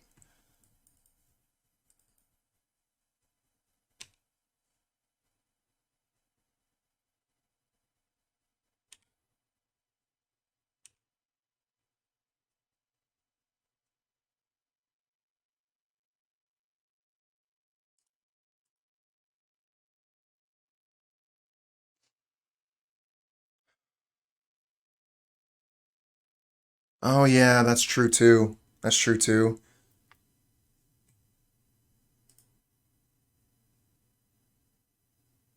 Yeah, we shoot it with the creature because the Makeshift Munitions kills our creature otherwise. So do we keep... I think we keep the land, not the blood token, so that we can, like, play Kuldotha Rebirth, Bushwhacker, for example.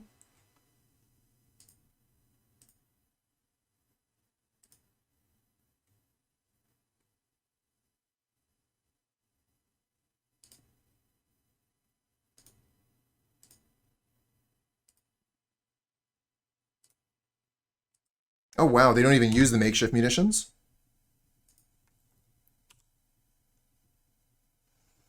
I'm gonna have to be pretty cautious about my time, though. About to hit, well, I'm in the 10-minute mark here. So that is dangerous. Find a mountain, unfortunate. Yeah, and they can just Makeshift Munitions my Bushwhacker. Pass.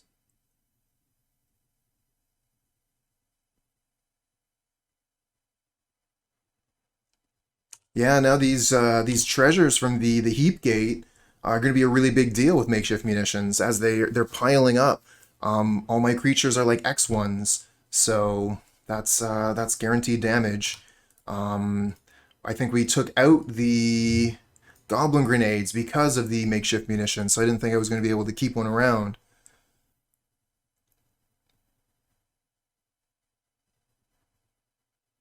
Of course, Skyfisher.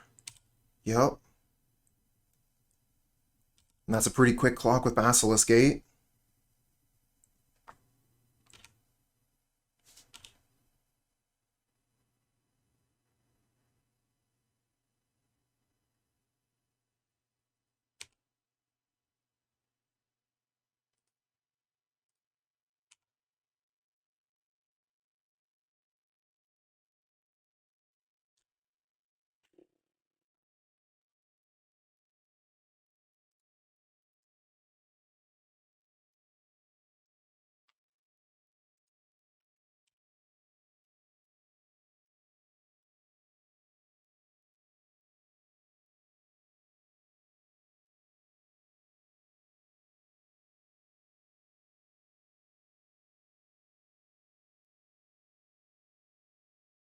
Another Basilisk Gate, so that's death.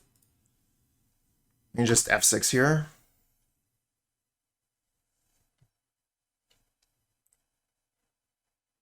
Wow, this was a really good game. Makeshift Munitions is kind of MVP for the opponent here.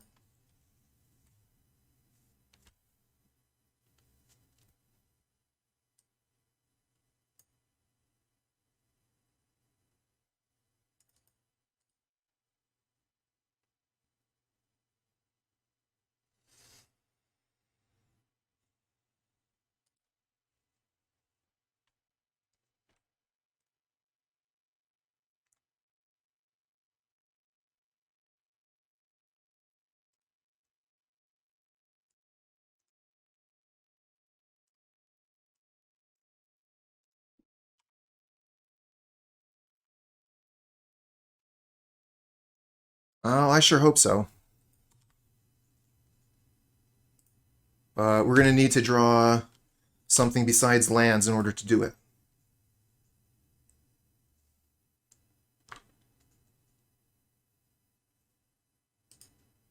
Ooh. Don't like that one.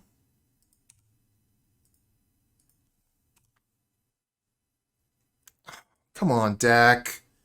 No, not like this. Not like this.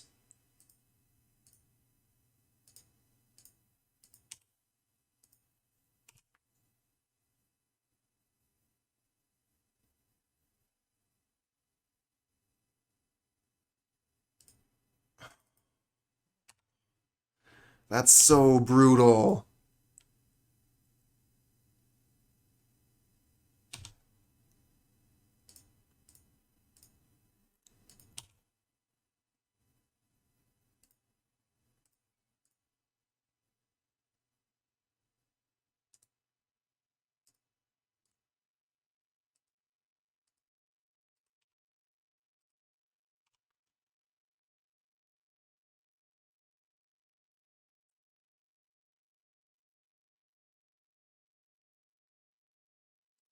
Another recommission. All right, let's use the relic.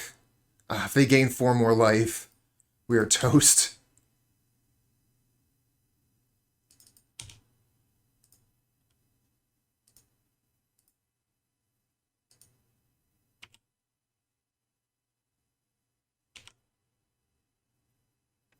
Mountain? Come on. Oh my god, this is the most frustrating.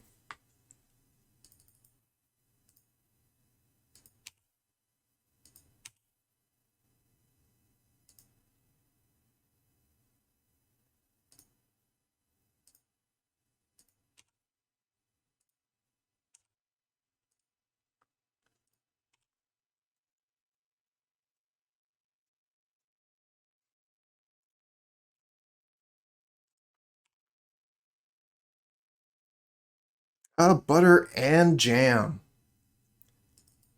Use them both.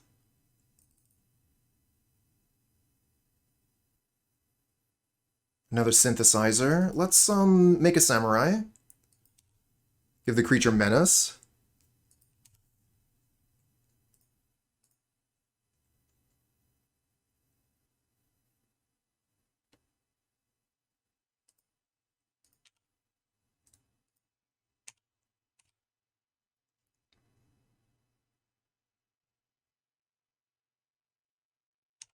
Clearly.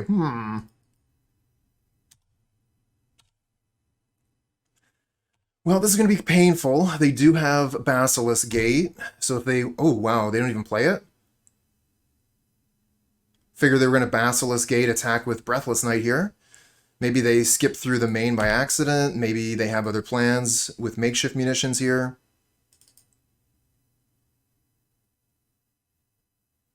Another Breathless Knight. Wow. Wow.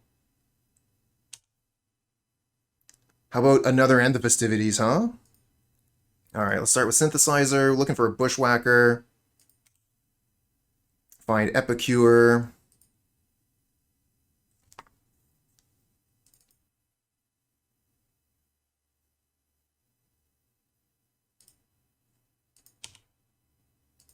Find War Marshal.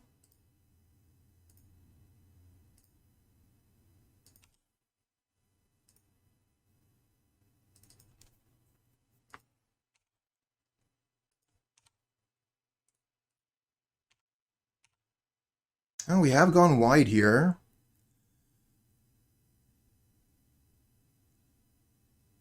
And we're pretty sure the final card in their hand of what it is, Basilisk Gate.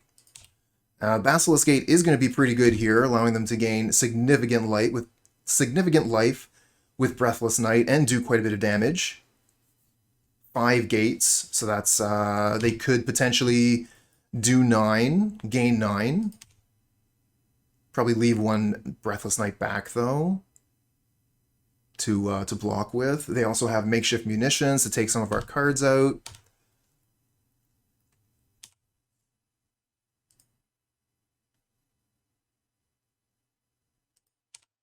All right, I'm going to allow the Mogg War Marshal to go here to boost our Blast Runners.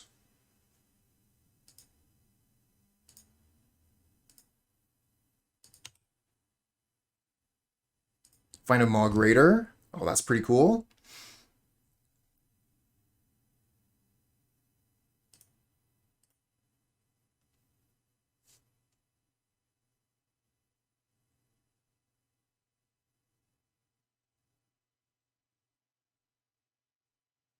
Oh no, what do they have? They have a card in hand. Deadly Dispute, maybe? Yeah, Deadly Dispute on the Servitor. They go to 11.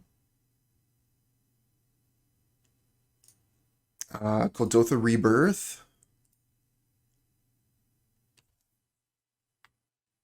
And Mogg Raider.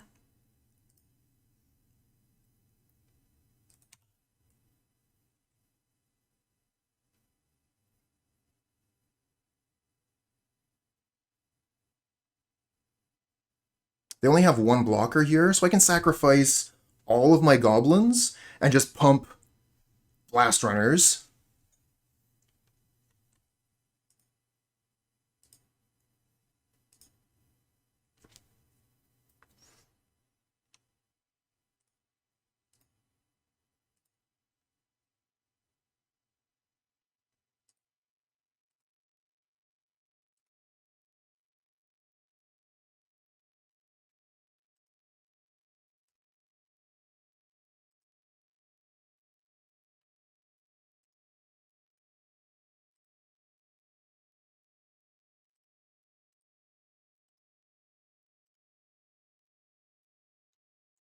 All right, that looks lethal to me.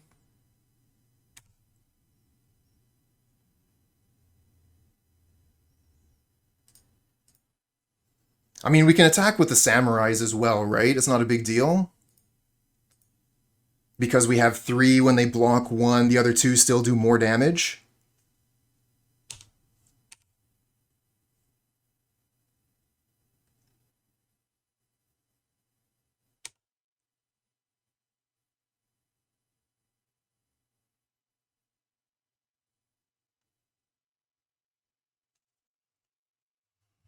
Yeah, I think they needed that cast down for one of my Blast Runners.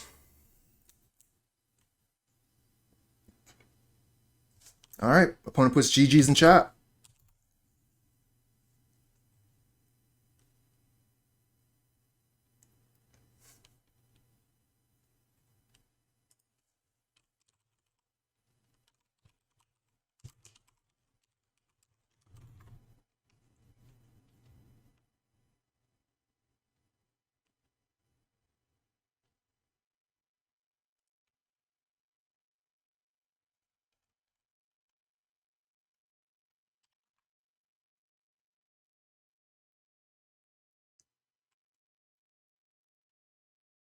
Y'all can read that okay?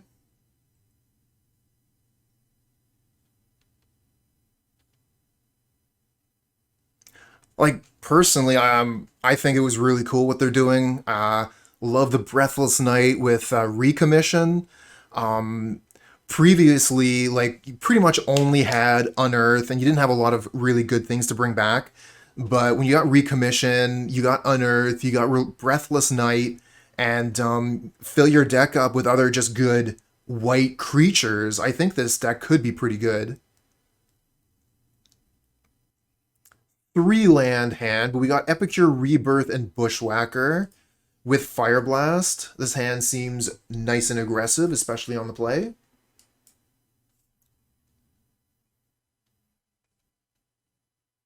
If we can find something sweet to play on turn 2, another 1-drop, like the Blast-Runner, for example, that would be ideal.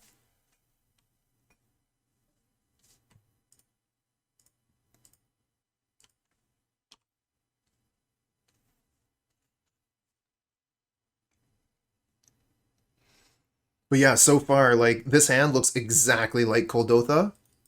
Or, sorry, Kuldotha Burn. We are a Kuldotha deck. But I like to call the deck Syntheslizer. Because that's what I was calling it before Kuldotha Burn came out. Well, not a fan of Sacred Cat. Don't like that. Fine. Ooh, a Mogg Raider. Okay. Swinging for 1.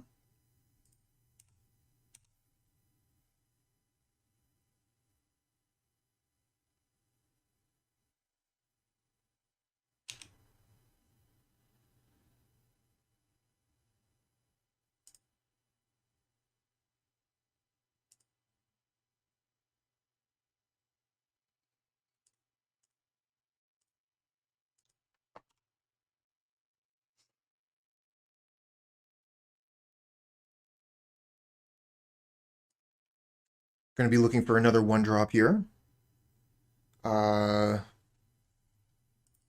Again, Blast-Runner would be pretty ideal.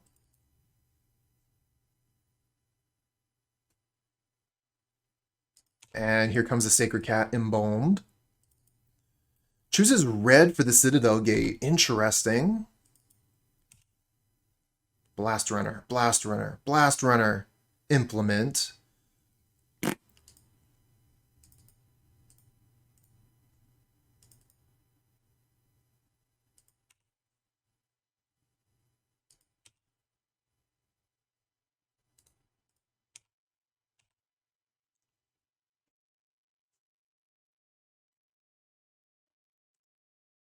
No blocks.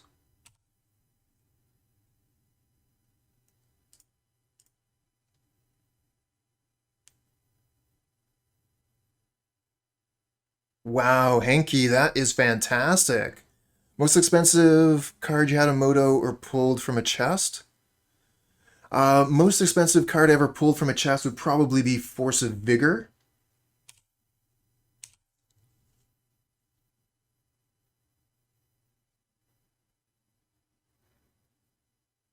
But one time I actually...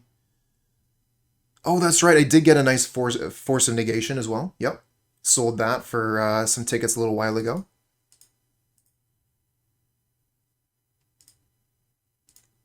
Yep, testing... I was just talking about it a whole bunch, and now I've lost the name. Blast-Runner. Goblin Blast-Runner.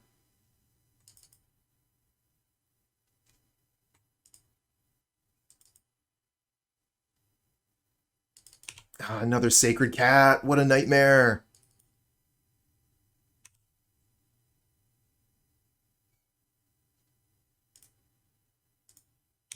No, I'm going to be testing the white card first. What is that called? Airlift Chaplain? And then we're going to move on to Demir Terror with the Archaeologist. Mountain, not what I was looking for here.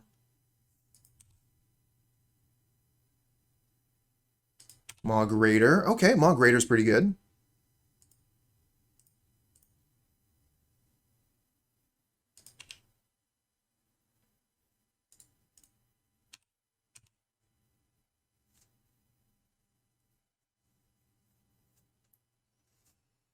Oh, no block. So that's 3, 4, 5. Oh, we're off by 1!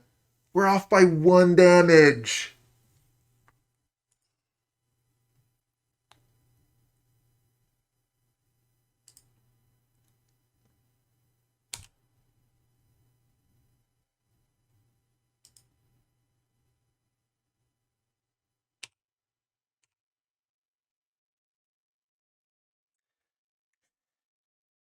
Yeah, if only this Fireblast was a gut shot, huh?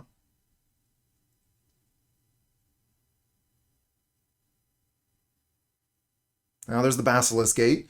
So whatever cat they pump, we block with Mogg Raider and then sacrifice. Oh no! They have the Journey to Nowhere.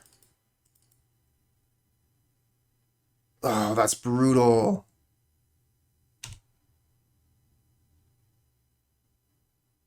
Okay, well they can't use Basilisk Gate. They can't use Basilisk Gate. So that there's that at least.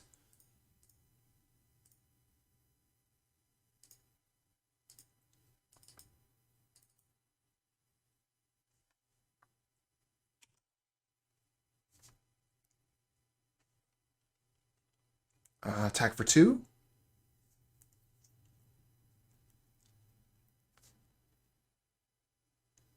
Because I don't think they're playing Core Skyfisher. Yeah, there's no real reason to. Aw, man. Oh, Bushwhacker. Is that enough? I don't know, because they go to 10, then they take 6 to 4. I think it's Xaxes. Takosa Dig Site, I think, could be used in a Reanimator deck.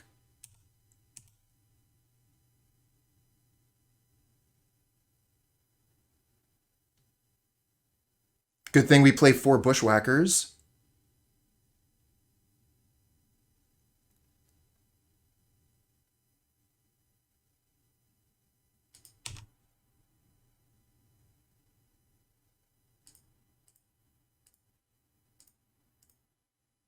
Last card is Fireblast. Of course it is.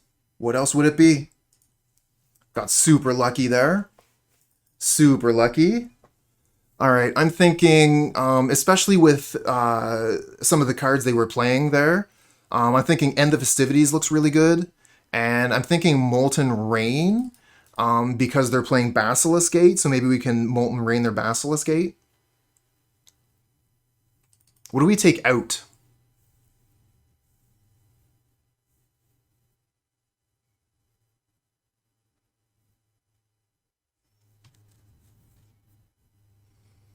Which cards to take out is always such a hassle with this deck. I never really know what to take out.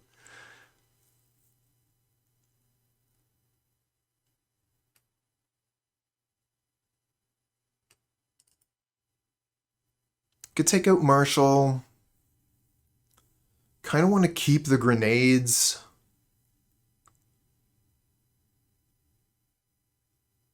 I kind of want to keep the lightning bolts as well, so we have an instant way to deal with. So we have an instant way to deal with a cat that's been pumped. So we don't just instantly lose the game to gain 7.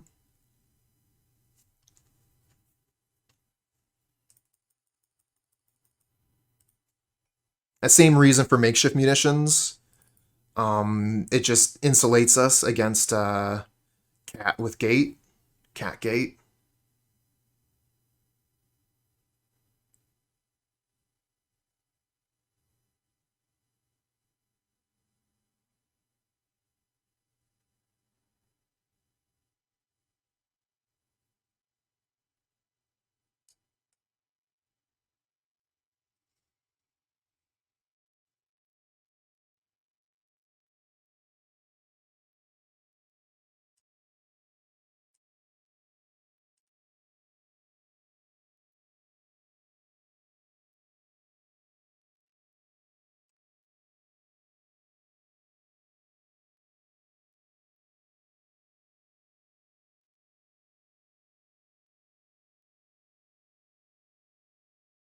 Well, no land hand. Easy choice here. We're going to mulligan this. We can keep this one.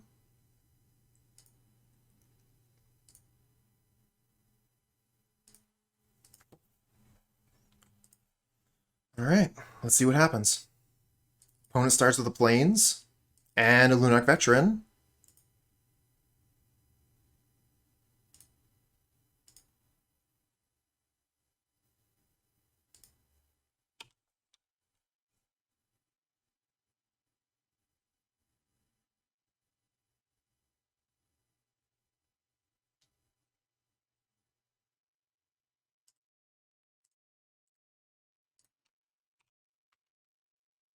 Not a huge fan of playing Synthesizer on turn 2, but right now that looks like the thing to do. And it does set up for a good Bushwhacker on turn 3.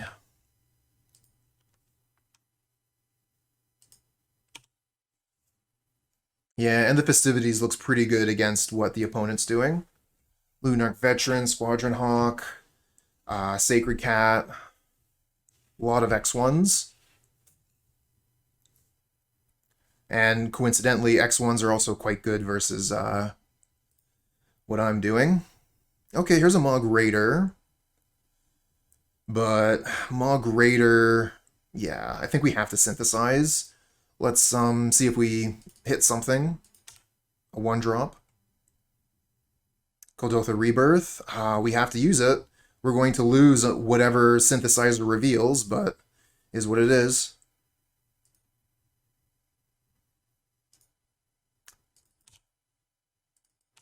I would have liked that one.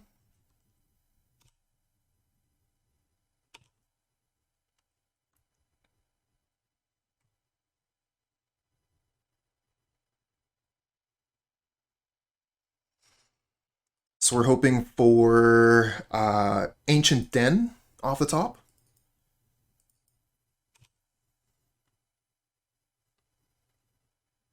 So we can rebirth Bushwhacker.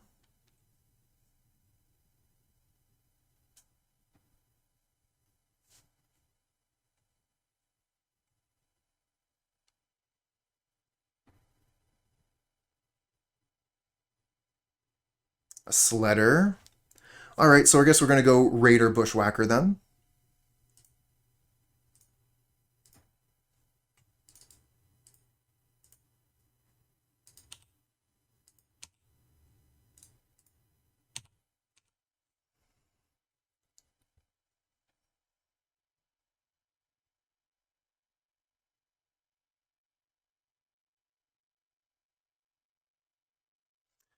So that's 8, 9, 10. Yeah, let's just take out the 2 Hawks, I guess. We have another Sledder in hand.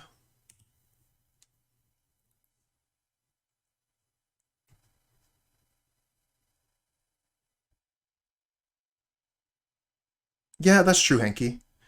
If you think about it that way, for the Synthesizer, for 2 mana, we got the Rebirth to go off. Yep, so 2 mana, 1 card, make 3 Goblins. Oh man! Now I wish I had kept one of my Sledders back.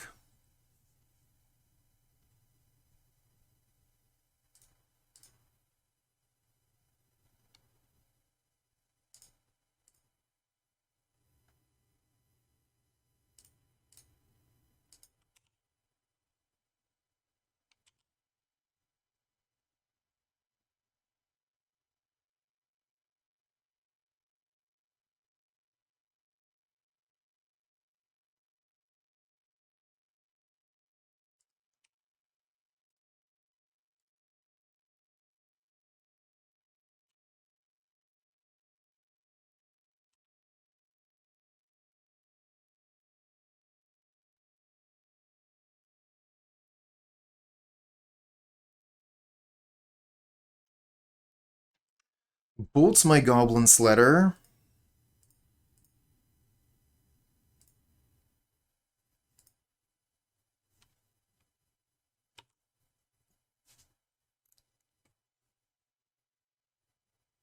And then plays the last Squadron Hawk. They have 2 cards left in hand. Their board is quite a bit better than ours.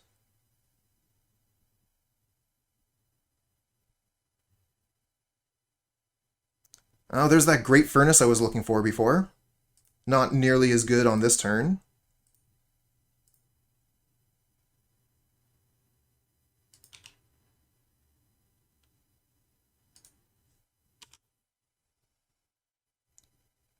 Needed that to go along with the Bushwhacker.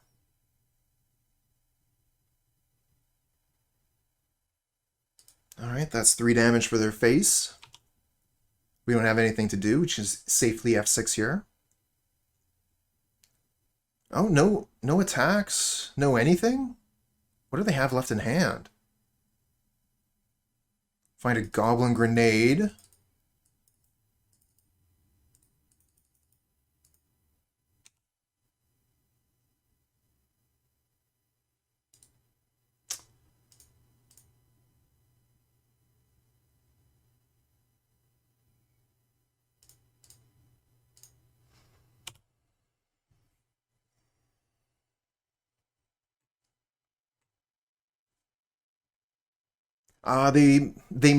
They might have strands.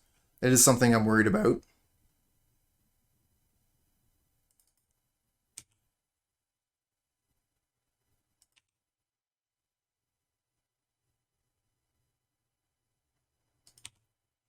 Well, that's the thing, Pure Guso. If they have strands, it's not a trade. It's I lose my board and start crying.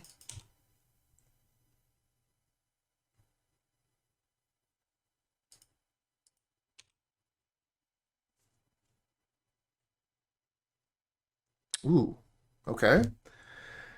Well, they need to have it now, and they have the perfect mana up for it. They almost certainly just have Prismatic Strands in hand.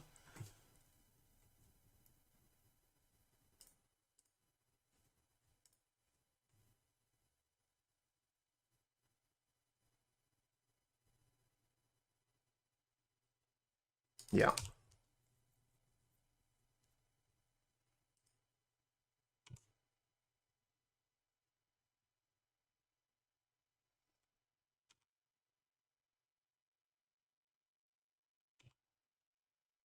Going to be pretty hard to make it through here. They have all the advantages at this point. Better board, Prismatic Strands in the yard, more cards in hand.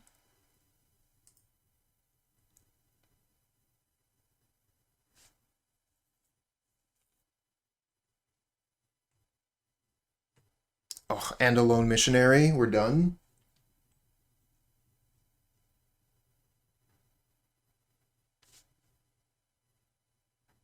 I mean, if we end the festivities, they just recast Prismatic Strands, right?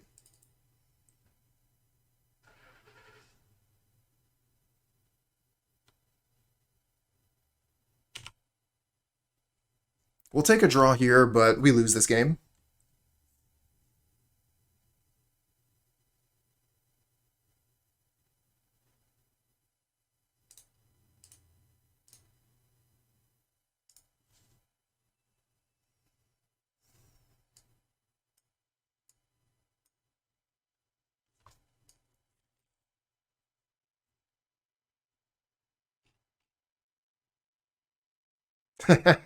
Not quite. Not quite, Donut. Not quite. Almost. I mean, Relic does potentially get rid of Prismatic Strands out of the graveyard. Not quite as good as Flaring Pain.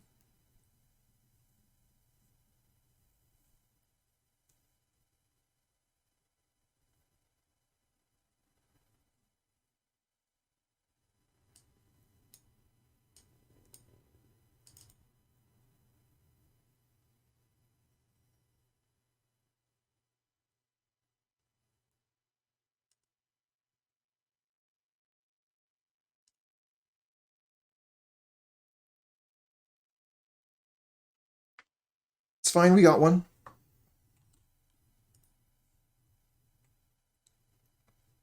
Like, Goblin Grenade is just so bad versus Prismatic Strands. We lose 2 cards, and they counter it with half of their card.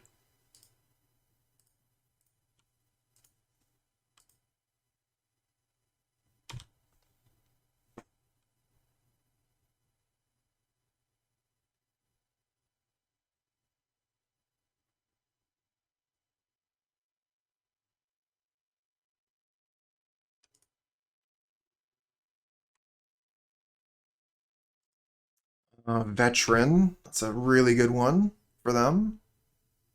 Allowing them to gain life on all further creatures. That was a really good draw, though.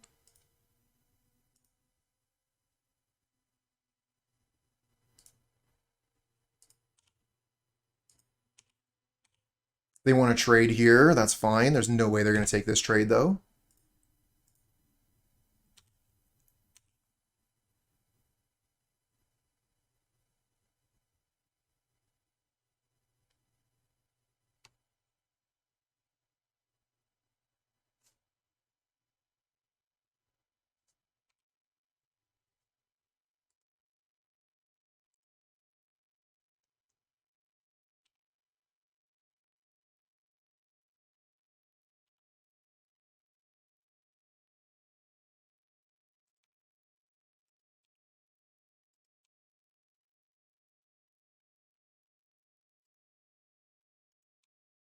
Yeah, it is. Their deck seems to be pretty well set up versus ours.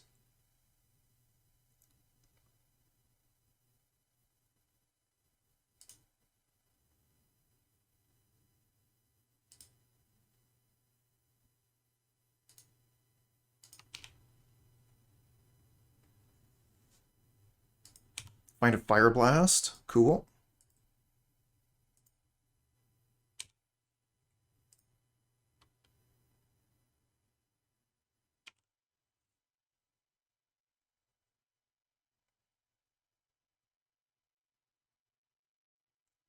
Got some reach in hand. 9 damage right here. If we can find a path through Prismatic.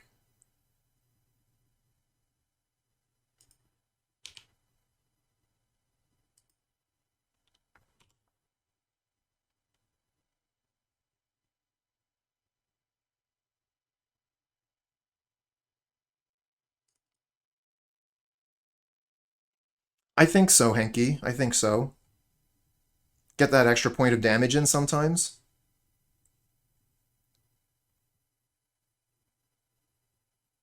Find a Rebirth. Okay. See if we can find a land with Synthesizer. Find an Epicure. How about a land? No land?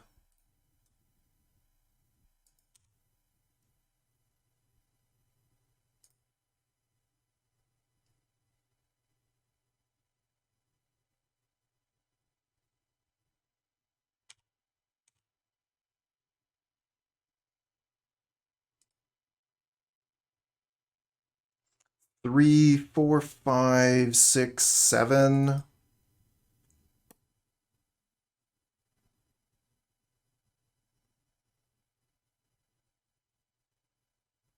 Put them to 9.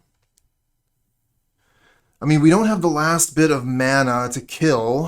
I wish we did. If we had one land here, we could just kill.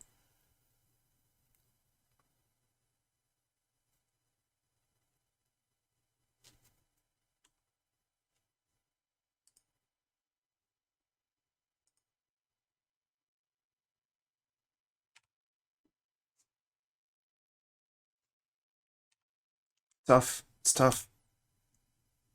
Really wanted that land there. Of course, if I had found the land, I probably wouldn't have counted. Probably still wouldn't have killed.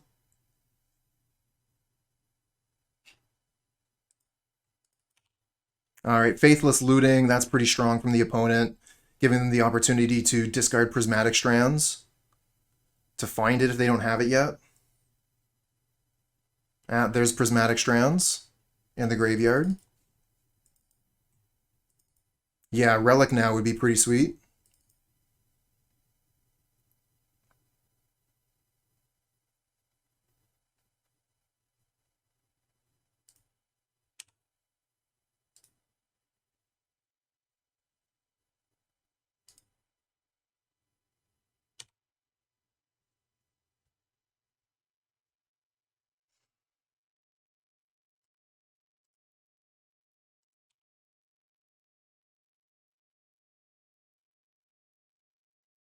Another Synthesizer. Find an Implement. Lame.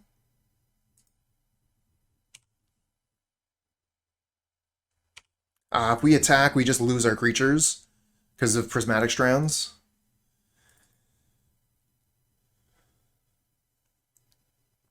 Should have been playing Flaring Pain, I guess.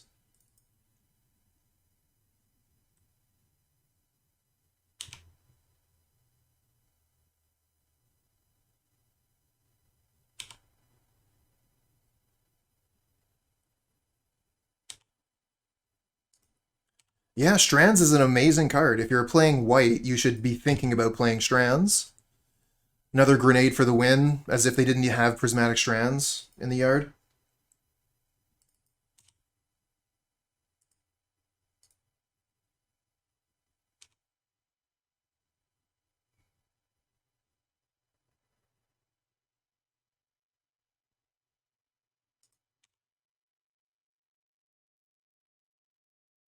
Find a mountain.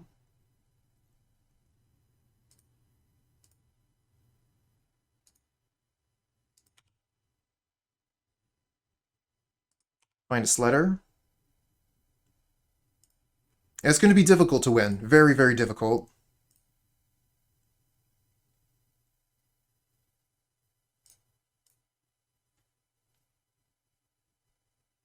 I'm surprised they let so many cards happen here. That's, you know, like a little bit of damage.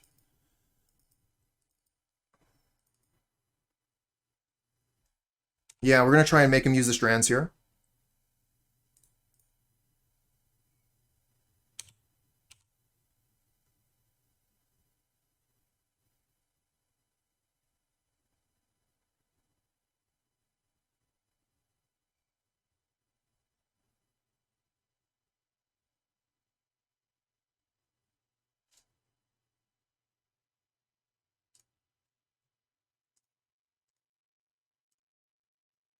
Love that Goblin Sledder.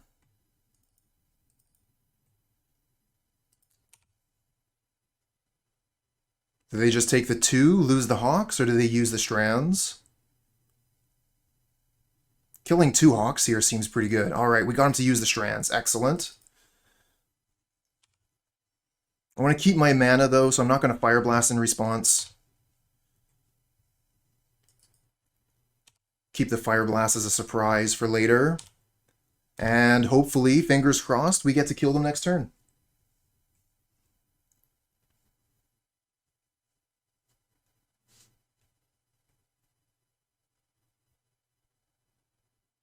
Okay, so they bolt the Sledder.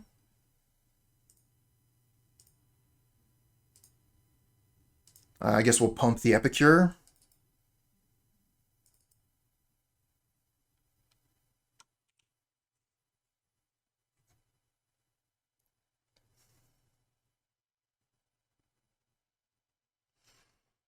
Three mana open, 4 cards in hand.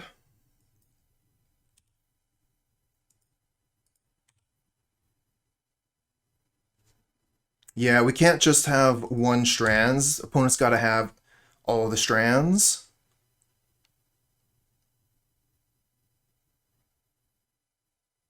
Oh, they're paying costs. They're playing the Sacred Cat, chat! No land drop? Okay, so they got blockers. We need a Lightning Bolt or another Goblin Grenade.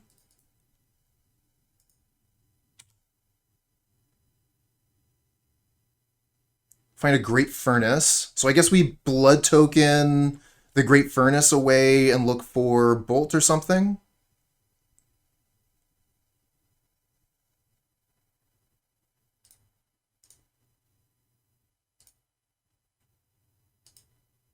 Find Bushwhacker. Yeah, that's true. It did just get Menace. So, let's see here. We attack all. We get 1 damage in.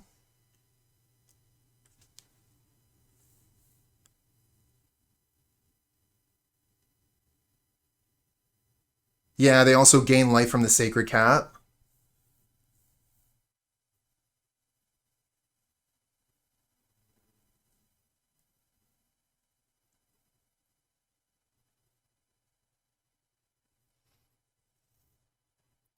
I'm wondering, like, I guess just Bushwhacker, attack in, take some of their creatures off the board, and then hope that we get the kill next turn.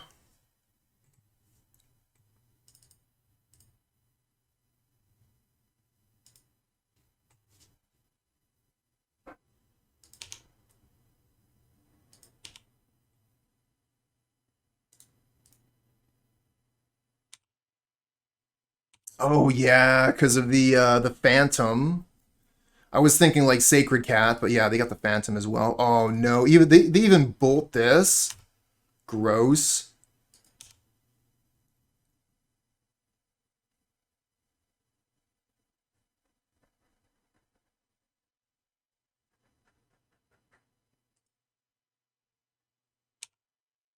No more Menace. Bye-bye most of my goblins. And they're back to 12.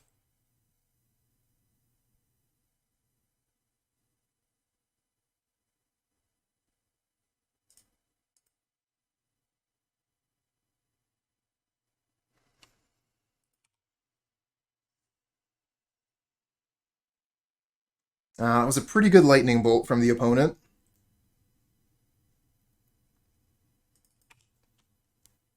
There's another Squadron Hawk.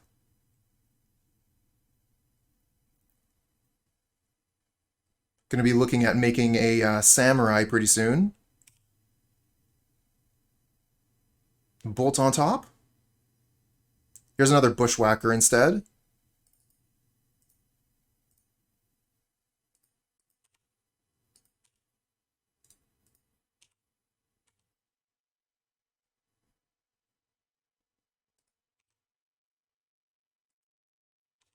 Nope, Bush is not enough.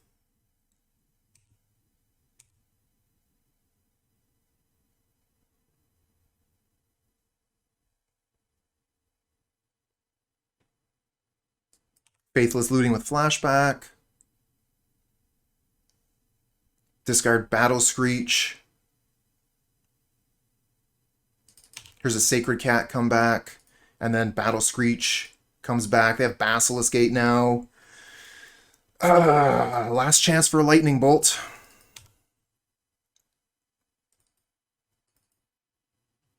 Oh, Festivities would be really cool, yep.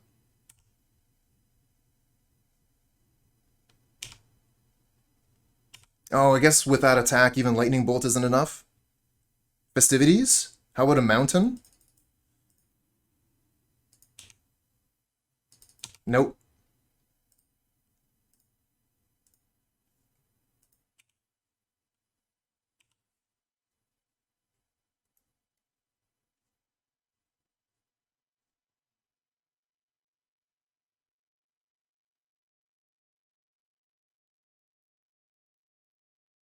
So we can block the Sacred Cat that they use Basilisk Gate on, sacrifice the Goblin with Mogg Raider,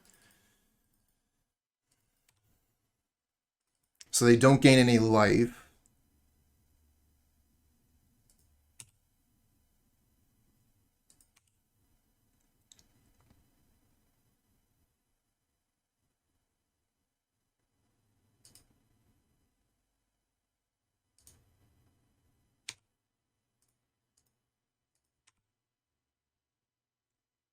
Oops.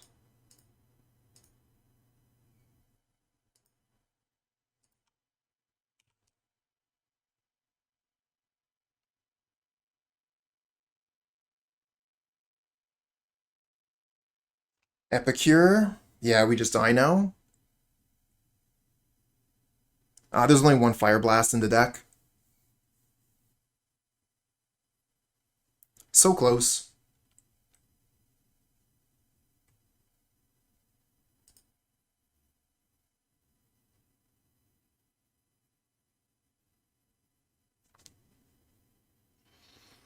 Because, yeah, I think we just die to their flyers here, right? 1, 2, 3, 4, 7. And then they can attack with everything else, and we don't have enough blocks for everything. We could...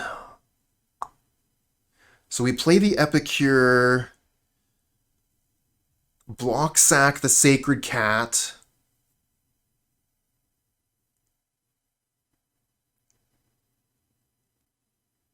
and hope that we draw something good enough next turn.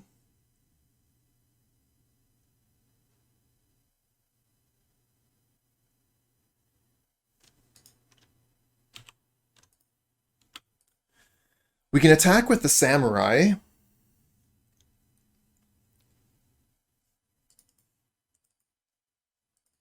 And then if they don't block, they lose.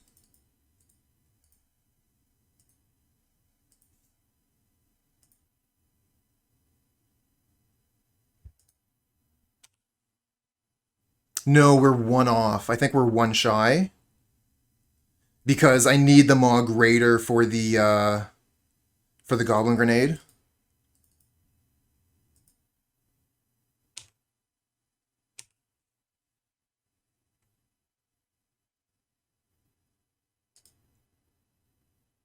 Oh wow, they're going to kill the samurai.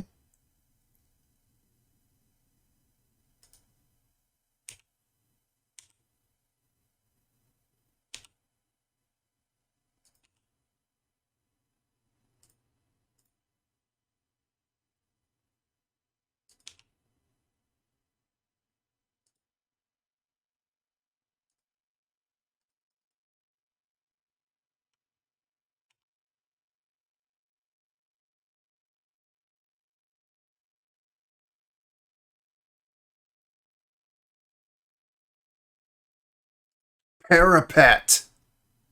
Creatures you control get +0/+1.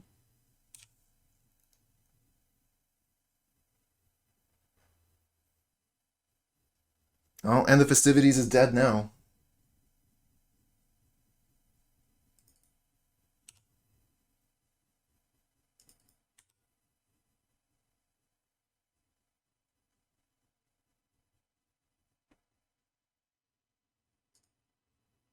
One, two, three, four, five, six, 10. So we have to block two things.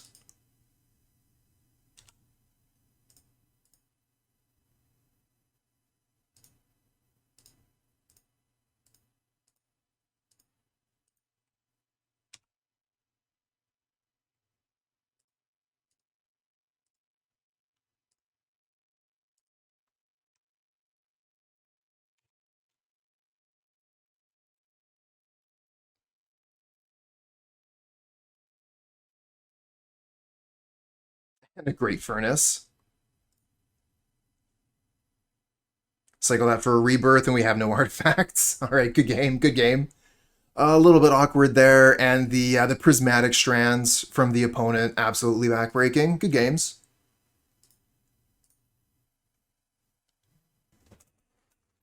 All right, so this is the deck that we were playing today. Syntheslizer, the Goblin Sacrifice deck, the Goblin Slide deck, and definitely had a lot of fun with it.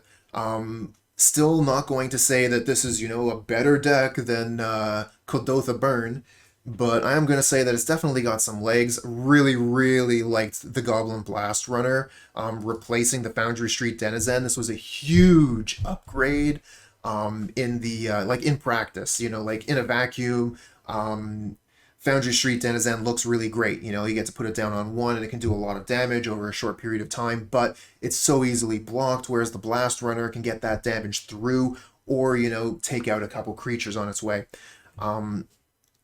Again, love Goblin Sledder, Mogg Raider. Great way to be able to push damage through. Also pretty good against Basilisk Gate, being able to put a goblin in front of a cat and then sacrifice it to nullify all that life gain. Still liking Implement of Combustion, especially with the Blast Runner in the deck, and really kind of synthesizes with Kuldotha Rebirth. So the synergy is pretty high. The power level is decent. Really, really like the configuration. I do think that there is quite a bit of room to continue to play around with the numbers. A lot of people have been questioning my number of Goblin Grenades. Why only 3? Why not 4? The thing is, Goblin Grenade isn't just 5 damage for 1 mana and 1 card. We have to have a goblin on the field, so that's costing us, our board presence in order to cast Goblin Grenade. And if we don't have any goblins and draw Goblin Grenade off the top, it's pretty bad. So that's why I'm not playing 4. Similar to Fireblast, right? Like we've got Experimental Synthesizer in the deck, so too many copies of Fireblast means that we run the risk of flipping a Fireblast with Synthesizer when we don't want to cast it. Same thing with Goblin Grenade. We run a risk of flipping this and not wanting to cast it at that time. As far as the sideboard goes, I was not impressed with Molten Rain, and I'm definitely missing Flaring Pain. So what I think I'm going to end up doing is the sideboard. I'm just going to take Molten Rain out, put 2 copies of Flaring Pain in, and then add 1 more of something. Maybe like boost End the Festivities up to 4 copies, because End the Festivities seems like such an important card in the current meta. Yeah, so if you at home are a fan of goblins and have been looking for a goblin deck to bring to Pauper Magic tournaments. I think that this is a great option. Play around with it. Choose the numbers yourself. There is definitely some room to play around. Do you want to play the Makeshift Munitions? Do you want 4 Goblin Grenades? You know, do you want to keep Foundry Street Denizen in here along with Goblin Blast-Runner to just have a really explosive start? I'm going to leave this all up to you, and if you do decide to pick up Goblins, let me know in the comments.